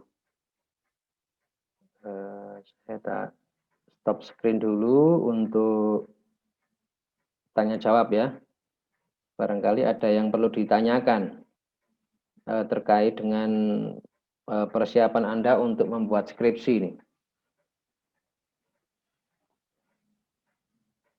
Jadi intinya begini ya, intinya dari tema atau ide penelitian itu, saudara sudah menemukan temanya, sudah punya ide penelitiannya, kata kunci sudah dapat, ya, misalkan mau meneliti apa, capital structure, misalkan ya.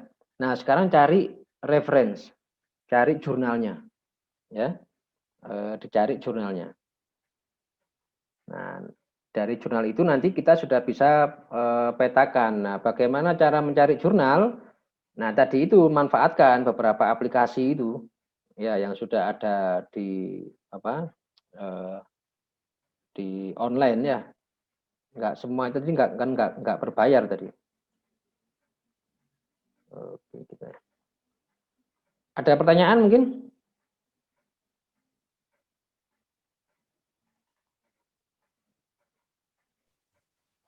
Halo, ada pertanyaan?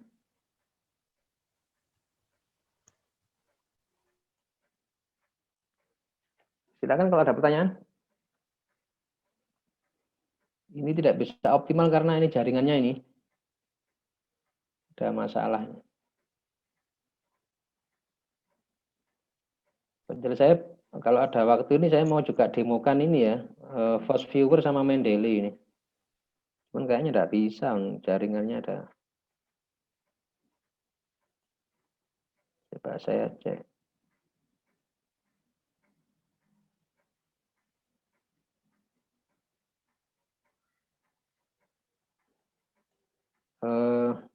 Oke, sambil nunggu pertanyaan mungkin saudara bisa ini ya, masuk di kolom chat itu ada link untuk absen ya. Barangkali ada yang perlu nanti untuk SKKD, SKKM ya, untuk mahasiswa kampus ABM. Itu ada di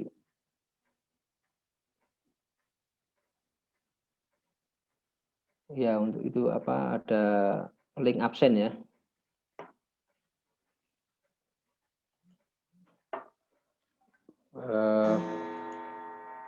Baik, ada pertanyaan?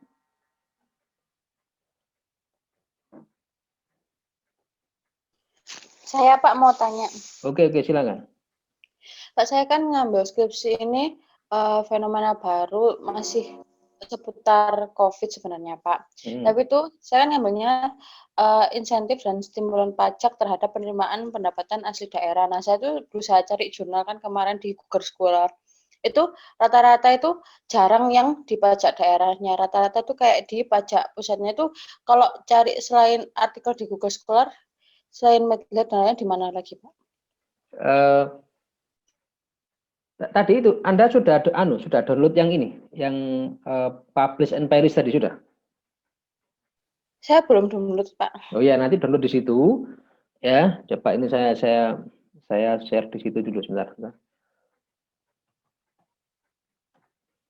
Coba saya tak share di situ. Saya siapkan dulu. Nah, nanti dari sebentar, ini mana ini?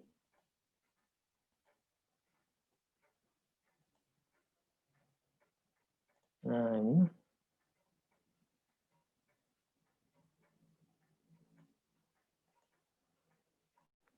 Nah, ini ya. Anda sudah lihat ini ya? Sudah Pak. Oke, tadi apa judulnya tadi? Insentif dan stimulan pajak. Oke. Nah, ini ada pilihan. Ini. Saudara bisa cari di Google Scholar ya, atau Crossref. Ini ya. atau Scopus Search, ya ini yang paling ini lumayan ini ya bagus kalau ini Scopus ini, ya. Atau Crossref. Coba Anda sudah pakai apa? Google Scholar ya? Baru pakai Google Scholar, Pak. Oh ya. Nah, coba sekarang pakai Crossref misalnya. Misalkan di sini ya, saya klik Crossref ya. Database-nya Crossref. Nah, kita ketik apa tadi kata kuncinya? Insentif, terus stimulan pajak. Insentif sama tax stimulan ya. Yes.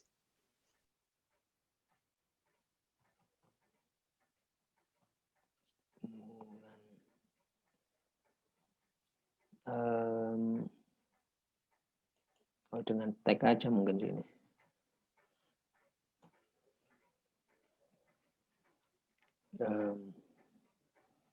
Ada nggak yang belum kita ubah tahun ya.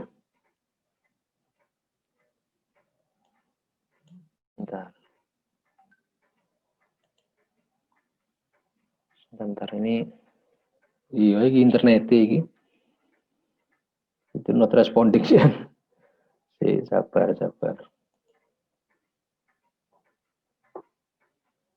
Nah itu yang terkait dengan kata kunci insentif dan tax.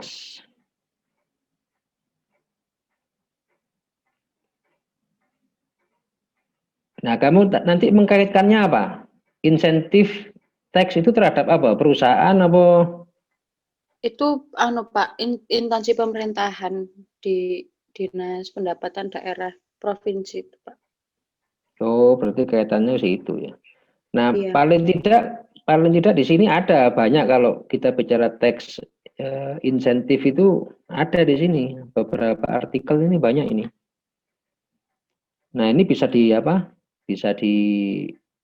memang udah telaten ya bacanya ya. Karena memang maksud saya tadi kalau sudah bisa menggunakan open map, kita akan terbantukan gitu loh, karena sudah dikelompokkan sama dia. Kalau ini kan masih acak ini. Tapi sebagai sumber referensi, kita nggak ada kesulitan sekarang untuk mencari artikel itu. Karena semua sudah open source. Nah, nanti di sini malah kita bisa menemukan ya, beberapa hal baru mungkin di sini. Ya, sekilas dibaca gitu. Itu arahnya penelitiannya gimana? Yang teks tadi itu. Nalar logisnya gimana? Jadi gini Pak, itu kemarin kan saya lihat pada saat COVID kemarin, gubernur kan nurunin kebijakan kalau ada insentif PKB, pajak kendaraan bermotor, dan BPNKB. Nah, saya ngeliatnya kalau dikasih insentif, kira-kira penerimaannya gimana gitu loh, Kak. Kalau saya mikirnya baru itu, Pak. Oh gitu, ya itu berarti ya kayak dulu ada pernah sunset policy itu, setelah ada kebijakan itu kemudian dilihat penerimaan pajak, diuji beda kan. Nah kalau Iya. kamu ini berarti momenmu ya ada ini tag insentif ini aja, berarti bermain di kebijakan. Jadi target penerimaan pajak daerah sebelum dan sesudah adanya insentif pajak. Ya nanti Iya. data sebelum ya dibandingkan dengan data sudah, apakah ada peningkatan signifikan? Nah, cuman gitu aja berarti, ya. Oh iya Pak. Ya, tidak perlu diuji secara statistik parametrik, enggak, hanya menggunakan uji beda aja. Apakah ada perbedaan signifikan, ya tingkat penerimaan itu. Nah, biasanya kan punya targetnya mereka berapa, misalkan sekian miliar. Nah, setelah ada tax insentif itu, apakah tercapai targetnya? Nah, sekitar itu aja kira-kira kalau itu. Iya. Ya lebih ke penelitiannya berarti jenisnya bisa ke case study ya, atau studi kasus di kabupaten apa ya. Nah, itu kan. Provinsi, Pak. Ya, provinsi. Nah, gitu. Jadi studi kasus pada provinsi X. Nah, gitu. Nah, apa yang dikaji ya tadi perbedaan penerimaan pajak antara sebelum dan sesudah adanya insentif untuk melihat apakah pemutihan ya istilahnya, pemutihan pajak ini itu berhasil meningkatkan penerimaan. Nah, kalau berhasil berarti bisa menjadi prototipe bahwa ternyata orang pembayar pajak yang bermasalah itu memang dia mengharapkan keringanan atau potongan. Nah, gitu. Itu nanti bisa ditafsirkan kenapa ya kok seperti itu? Ya mungkin daya beli dan seterusnya atau terdampak Covid ini dan seterusnya. Nah, nanti di sekitar itu temuannya. Ya. Iya, Sekitar itu. Oke, saya kira itu. Ada yang lain mungkin Makasih, yang Pak. ya, ada yang lain yang sudah berhasil menggunakan open map-nya? Yang jaringan cepat-cepat itu. Halo? Ada yang sudah berhasil menemukan? Iya, sudah, Pak. Apa? Tentang apa? Tentang insentif pajak juga. Oh, sama dengan tadi berarti. Iya. Ada yang lain? Ada yang lain mungkin? Ini saya juga masih coba nyerus dengan nyoba nyari-nyari juga ini pakai knowledge mapping, tapi masih belum bisa nyambung.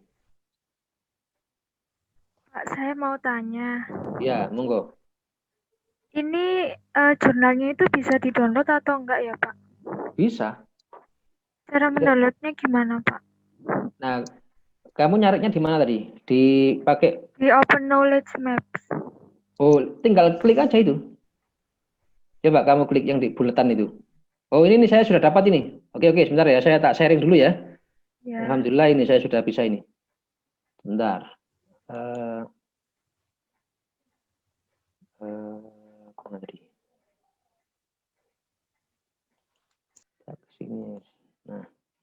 Nah, coba. Saudara bisa lihat ini sekarang? Sudah bisa lihat? Sudah, Pak. Open map saya sudah bisa lihat ya? Sudah, Iya, Pak. bisa, Pak. Oke, nah tadi saya mengetikkan kata kunci, saya ingin meneliti tentang, saya punya ide misalkan dari fenomena tadi lahir ide, sehingga saya menyimpulkan, oh perusahaan itu tidak maju, kenapa? Karena kapabilitas inovasinya rendah. Sehingga saya ingin meneliti tentang tema innovation capability. Ya, singkatnya begitulah. Nah akhirnya saya masukkan open knowledge map, ketemunya ini kan. Nah ini. Nah, saya ingin tahu sekarang begini, innovation capability itu dia terkait dengan apa gitu loh. Nah, kita lihat di sini. Nah, itu ada yang mengaitkan dengan kinerja perusahaan. Ya. Kemudian dengan technological capability. Kemudian dengan dynamic yang ini ya. Dengan dynamic capability kayaknya ini. Ada juga mengkaitkan dengan learning organization. Loh kan akhirnya kan ketemu kan variabel baru-barunya. Ya. Oh, terkait juga dengan knowledge management. Nah, itu. Ya, dengan knowledge management kemudian dengan knowledge sharing. Ini kan tema-tema yang baru ini. Ya. Kemudian ada open innovation theory. Ya. Kemudian juga terkait dengan sustainable innovation performance. Nah, banyak temanya. Akhirnya apa? Kita pilih acak aja misalkan. Misalkan saya tertarik dengan bagaimana sih mengkaitkan innovation capability itu dengan teori atau dengan teori misalkan ini organizational learning. Nah, saya klik yang kecil ini. Karena saya berasumsi bahwa yang kecil ini masih jarang diteliti kan. Nah, kita klik di sini ya. Nah, ini ada 4 jurnal, coba kita cek. Nah, berarti di sini tempatnya ini ada 4 jurnal ya. Nah, nanti di sini begini. Ini ada yang semua ditampilkan, ada yang open access. Nah, saya kasih tahu, open access itu maksudnya jurnal itu sudah bisa kita akses tanpa berbayar. Ya. Nah, kalau kita klik yang open access, maka yang akan muncul yang siap PDF-nya yang sudah buka gini kuncinya, gambar kuncinya buka dia. Nah, coba kita klik yang sini biar tahu bedanya ya. Nah, ini yang open access. Ya, ternyata 4-4-nya semua open access. Nah, ini sudah beruntung kita ya. Kita sangat beruntung dapat 4 jurnal gratis semua, tinggal download. Nah, ini kalau kita klik PDF-nya, dia download. Nah, tadi yang kamu tadi tanya apa tadi? Bagaimana download-nya ya? Bagaimana dapat artikelnya ya? Iya, Pak. Nah, ini tinggal download aja. Nah, sekarang setelah saya pilih tadi area yang ini, coba lihat yang di sini. Nah, ini variabel semua ini. Ya, jadi innovation capability itu terhubung dengan apa ini? Dengan kapabilitas organisasi pembelajar, dengan kinerja bisnis, dengan daya saing. Loh, kan sudah jadi variabel ini. Nah, tinggal nanti bagaimana mana independennya, mana dependennya biar tahu lebih lengkap. Ya, kita download semua jurnal ini baru kita review, ya. Tapi sekilas kalau Anda klik di sini kan muncul abstrak. Coba lihat nanti muncul abstrak. Nah, ini. Coba kita baca abstraknya. Nah, yang ini. Ya. Ketika dia cocok, sudah download, ya. Nah, ini pakai PLS. Pengolahannya pakai PLS, ya. Dia ada 200 manajer. Nah, nanti kamu ya satu ya jangan banyak-banyak ya. Misalkan 50 manajer atau 50 perusahaan cukup lah ya. Nanti diolah pakai PLS. Nah, terus bagaimana Pak datanya kan COVID ini nggak bisa ke perusahaan. Ya kamu cari aja yang bisa didekati dengan kuesioner online ya, dibuat di Google Docs ya. Linknya itu isinya untuk ngisi angket ya atau kuesioner. Nah, itu kalau kita menggunakan Open Knowledge Map, kelebihannya itu kita akan dibantu untuk mencari beberapa artikel ini, ya. Nah, kalau kita lihat artikel yang lain, misalkan apa ini? Ini misalkan ya, atau ini tadi belum kita lihat sekilas ya, abstraknya. Coba lihat. Nah, ini ternyata ini inovasi berhubungan positif dengan kompetitif. Dan ada mediasi rule, ini kan baru-baru semua ini, ya. Ini menarik ini, kalau yang tema-tema manajemen strategik ya, pemasaran, nah itu bisa ngambil yang ini, ya, ngambil tema ini, innovation learning ini. Oke, mungkin ini sudah kena ya. Coba saya coba lagi buka, misalkan saya ingin tahu tadi apa, capital structure ya. Saya kasih 19. Saya ingin tahu capital structure itu arahnya kemana.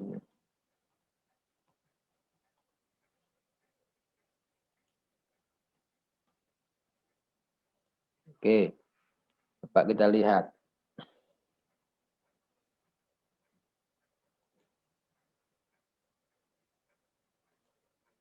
Nah ini, udah muncul ini.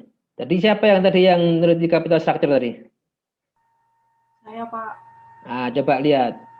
Ini ada dikaitkan dengan capital structure ini dengan, oh ini yang paling banyak ini loh, yang paling banyak. Ya, ukuran perusahaan banyak ini, struktur modal banyak sudah.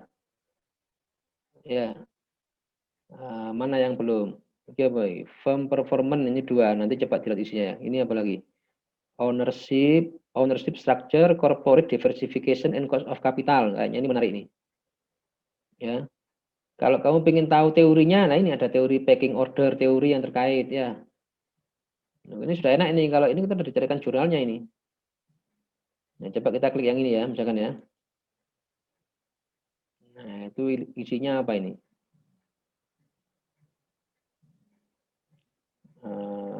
Ownership structure influence the joint determination of dividend. Oh, terkait ambil dividen ini malah. Ya. Nah, nanti ingin tahu dalamnya apa ya di sini jurnalnya dibaca. Nah, misalkan ini capital structure as intervening. Dia mengintervening variabel apa? Nah, ini size, ROA, growth of corporate value. Nah, ini kan menarik ini. Yang awalnya tadi kamu mikirnya structure capital structure itu sebagai independen, ternyata sekarang dia di sini posisinya sebagai apa? Intervening. Ya. Nah, itu bisa dipakai, bisa di-download. Ini malah bahasa Indonesia kayaknya ini orang Madura ini.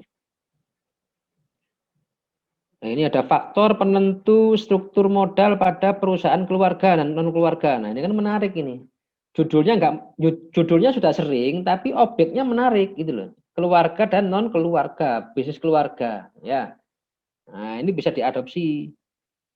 Nah, kemudian ini apa lagi ini? analisis struktur kepemilikan, faktor eksternal, internal terhadap struktur modal dividen. Nah, ini lebih komplit lagi nih. Kalau kita lihat bagus ini kayaknya. Ya, bisa menambahkan inspirasi kita untuk meneliti. Nah, jadi tadi ada yang tanya, nah ini kan beda ini nggak ada PDF-nya, nggak ada link-nya kan ini. Nah, kalau kayak gini kita bisa istilahnya mencuri ya.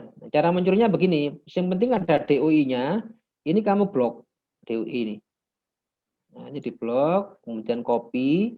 Nah, kita membuka yang namanya tadi SCI tadi. Sebentar, ini saya pindahkan dulu. Nah, coba yang tadi, yang kita ke SCI tadi. Nah, ini. Ini tampak ini. Tampak nggak browsernya? Tampak, Pak. Tampak, Pak. Nah, itu sudah masuk di SCI. Nah, tadi doi tadi saya masukkan di sini.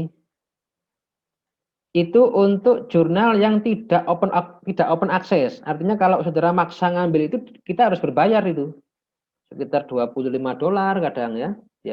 Nah, ini sudah ada yang ini berarti dapat kita. Kita dikasih izin untuk mengambil itu tanpa bayar. Yang bayar siapa? Yang bayar ini. Yang orang-orang yang ada di SCI ini. Ya, ini orang kurang penggawean nih. Maksudnya itu sedekahnya sedekah jurnal gitu loh ya. Nah, itu sudah kebaca itu. Nah, ini jurnalnya. Padahal dari mana nih? Oh, Emerald ya. Emerald itu mesti bayar Emerald itu. Enggak ada yang gratis di sini. Tapi dia sekarang gratis, tinggal kita download aja ini. Ya, ini ada corporate governance, ownership structure, capital structure, evidence. Nah, itu nanti kita baca di sini hasilnya ya. Cocok enggak ini misalkan? Tujuannya apa? Tujuannya adalah paper ini untuk, nah ini seterusnya ini ya. Oh, tapi ini kayaknya kita coba lihat di desain metodologinya. Oke, ini menggunakan parametrik ini. Dia pakai apa? EViews ya. Ini pakai EViews ini. Nah, itu ada fixed effect, ada random effect regression teknik ya, pakai EViews ini. Nah, ini bisa diambil. Maksudnya untuk yang parametrik bisa kita jadikan sebagai rujukan ini. Ya. Nah, ini dalamnya ini artikelnya. Kan ini kan tinggal gampang kita. Misalkan kamu pingin, biasanya kan arek mahasiswa itu kan pendahuluan itu mesti biasanya nulisnya apa? Di era globalisasi gini, waben nulisnya ngono. Di era globalisasi gitu-gitu kan ya. Nah, kamu berangkat ke jurnal ya, cari di sini kira-kira ini ya yang bisa dipakai untuk sebagai pendahuluan ya. Nah, misalkan ini ya. Kan menarik ya pakai pendahuluan. Nah, di copy aja ini. Copy, terus nggak ngerti bahasa Inggrisnya ya translate aja di Google ya. Nah, kemudian masukkan di Word ya.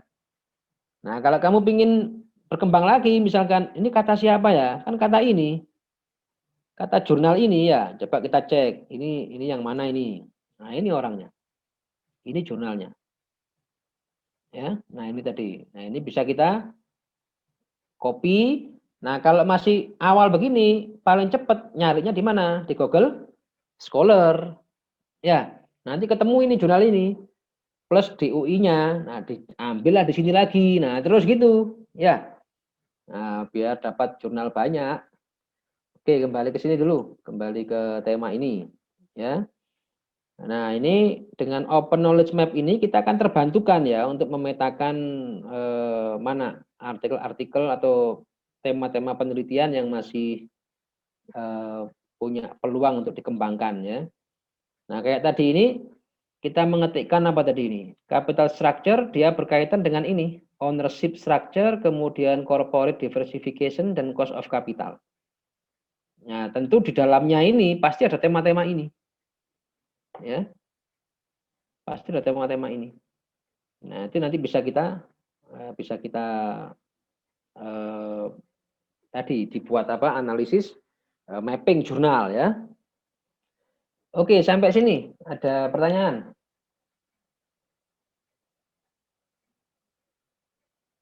Nah, tentu untuk menggabungkan ya saudara tinggal bagaimana Anda punya kreativitas ya, mencoba-coba.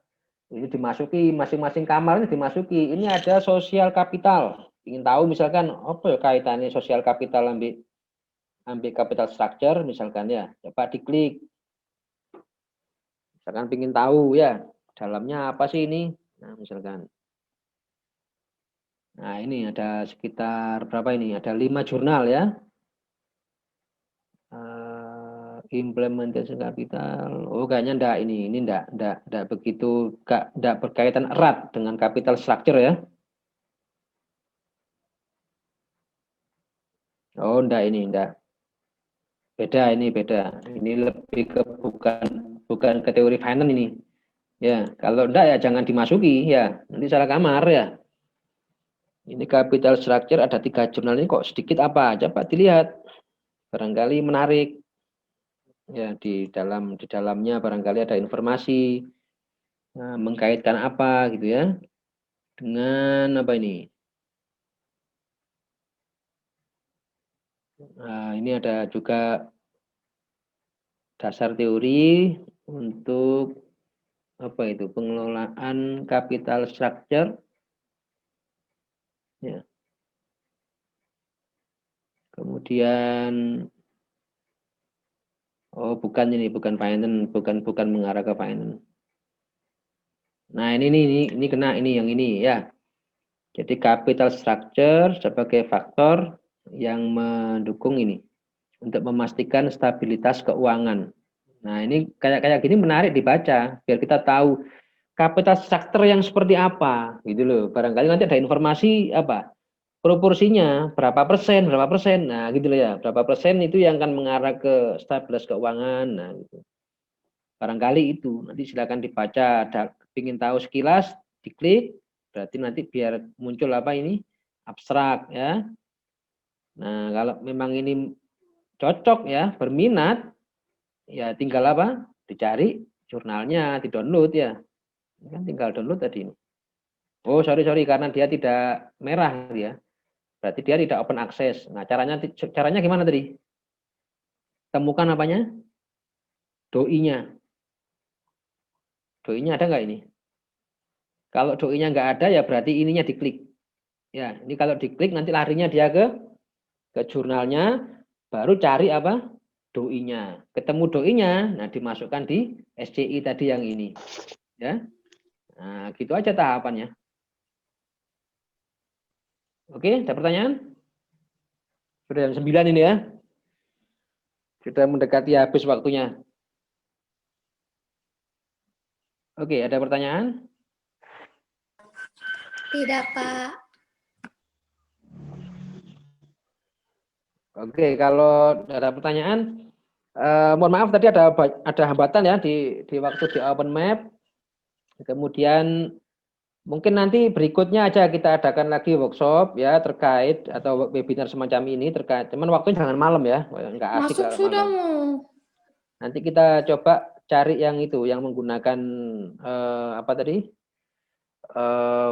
Force viewer ya, biar tampak nanti ininya apanya itu modelnya itu tampak jalurnya itu ya, nanti biar gampang diamati.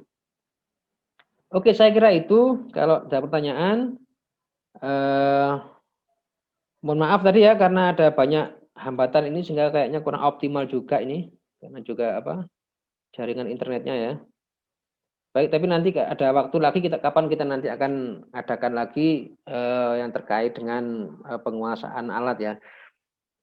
Terutama sekarang Anda sudah punya pegangan ya untuk bagaimana mendapatkan jurnal, bagaimana cara mapping, kemudian berikutnya nanti dengan dosen masing-masing ya dialog untuk menetapkan tema.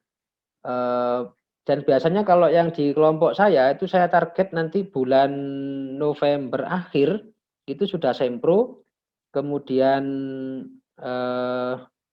awal Desember kalau asumsinya sudah oke, nggak ada perubahan, sudah bisa collecting data. Targetnya Januari selesai ya skripsi ini. Ya, Januari selesai sehingga kalau yang mau ngejar April wisuda 7 semester ya pertengahan Januari sudah bisa daftar kompre ya untuk mencuri stat ya. Saya kira itu. Baik, mohon maaf, ada pertanyaan? Ada yang tanya? Tidak ada? Tidak ada, Pak. Oke, nanti ditunggu ya. Setelah ini bab 3 selesai, nanti ada workshop terkait dengan pengolahan data. Nanti ada beberapa paket software yang kita akan ajarkan. Di antaranya adalah SPSS dan Smart PLS. Dan untuk yang finance, kita sarankan nanti menggunakan Warp PLS ya. Jadi ada 3 software nanti di perpustakaan itu yang coba kita sharingkan ke teman-teman ya. Nunggu ini dulu, nunggu selesai 1, 2, 3-nya babnya. Setelah itu baru pengolahan data. Nah, pengolahan data kita ikut ada webinar lagi pengolahan data.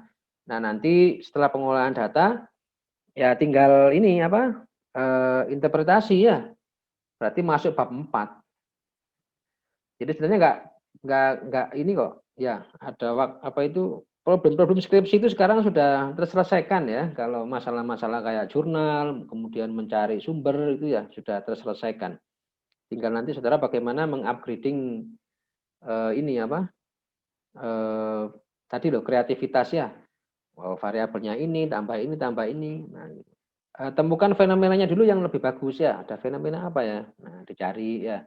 Kemudian ketertarikan kita ya di konsentrasi kita ya. Misalkan yang pemasaran. Nah, pemasaran itu sekarang tema apa yang lagi naik daun yang kalau pemasaran sekarang ya tentang marketing digital ini yang menarik gitu loh.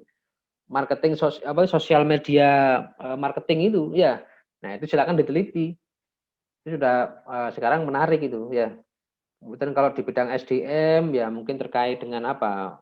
Apa dampak work from home ini ya? Dampaknya apa? Orang kerja di rumah itu ya. Nah, apakah makin produktif ataukah tidak produktif gitu loh ya. Nah, kayak kita kuliah ini loh, kuliah daring sama enggak daring ini loh ya. Nah, gimana fungsi kontrolnya ya? Enggak bisa dilihat ini ya. Nah, itu diteliti bagaimana efek learning online learning terhadap daya serap siswa misalkan ya. Itu yang fakultas pendidikan, kamu jangan masuk ke sana, kamu anak bisnis kok ya. Akuntansi, bisnis, manajemen, ya sekitar itu. Tema-tema di situlah, cari fenomena di situ. Mungkin sekarang itu vintage ya, pembayaran lewat online dia. Nah, itu dicoba diteliti ya, misalkan bagaimana tentang keamanannya, respon keamanan dan lain sebagainya ya, jaminan keamanan, nah, security dan seterusnya. Nah, nah untuk mencari itu ya coba dieksplor, dicari jurnalnya. Ya. Tuliskan tadi di platform tadi itu Google Scholar ataukah di Publish and Paris itu tulis apa di situ. Kata kuncinya misalkan adalah finansial teknologi ya. Nah, itu nanti dampaknya kemana? Nah, nanti kan muncul itu. Nah, itu bisa menginspirasi kita untuk membuat atau memperkaya tema penelitian. Oke, saya kira itu. Mohon maaf atas keterbatasannya. Saya sampaikan selamat malam dan selamat istirahat. Sampai ketemu lagi nanti di webinar berikutnya. Assalamualaikum warahmatullahi wabarakatuh.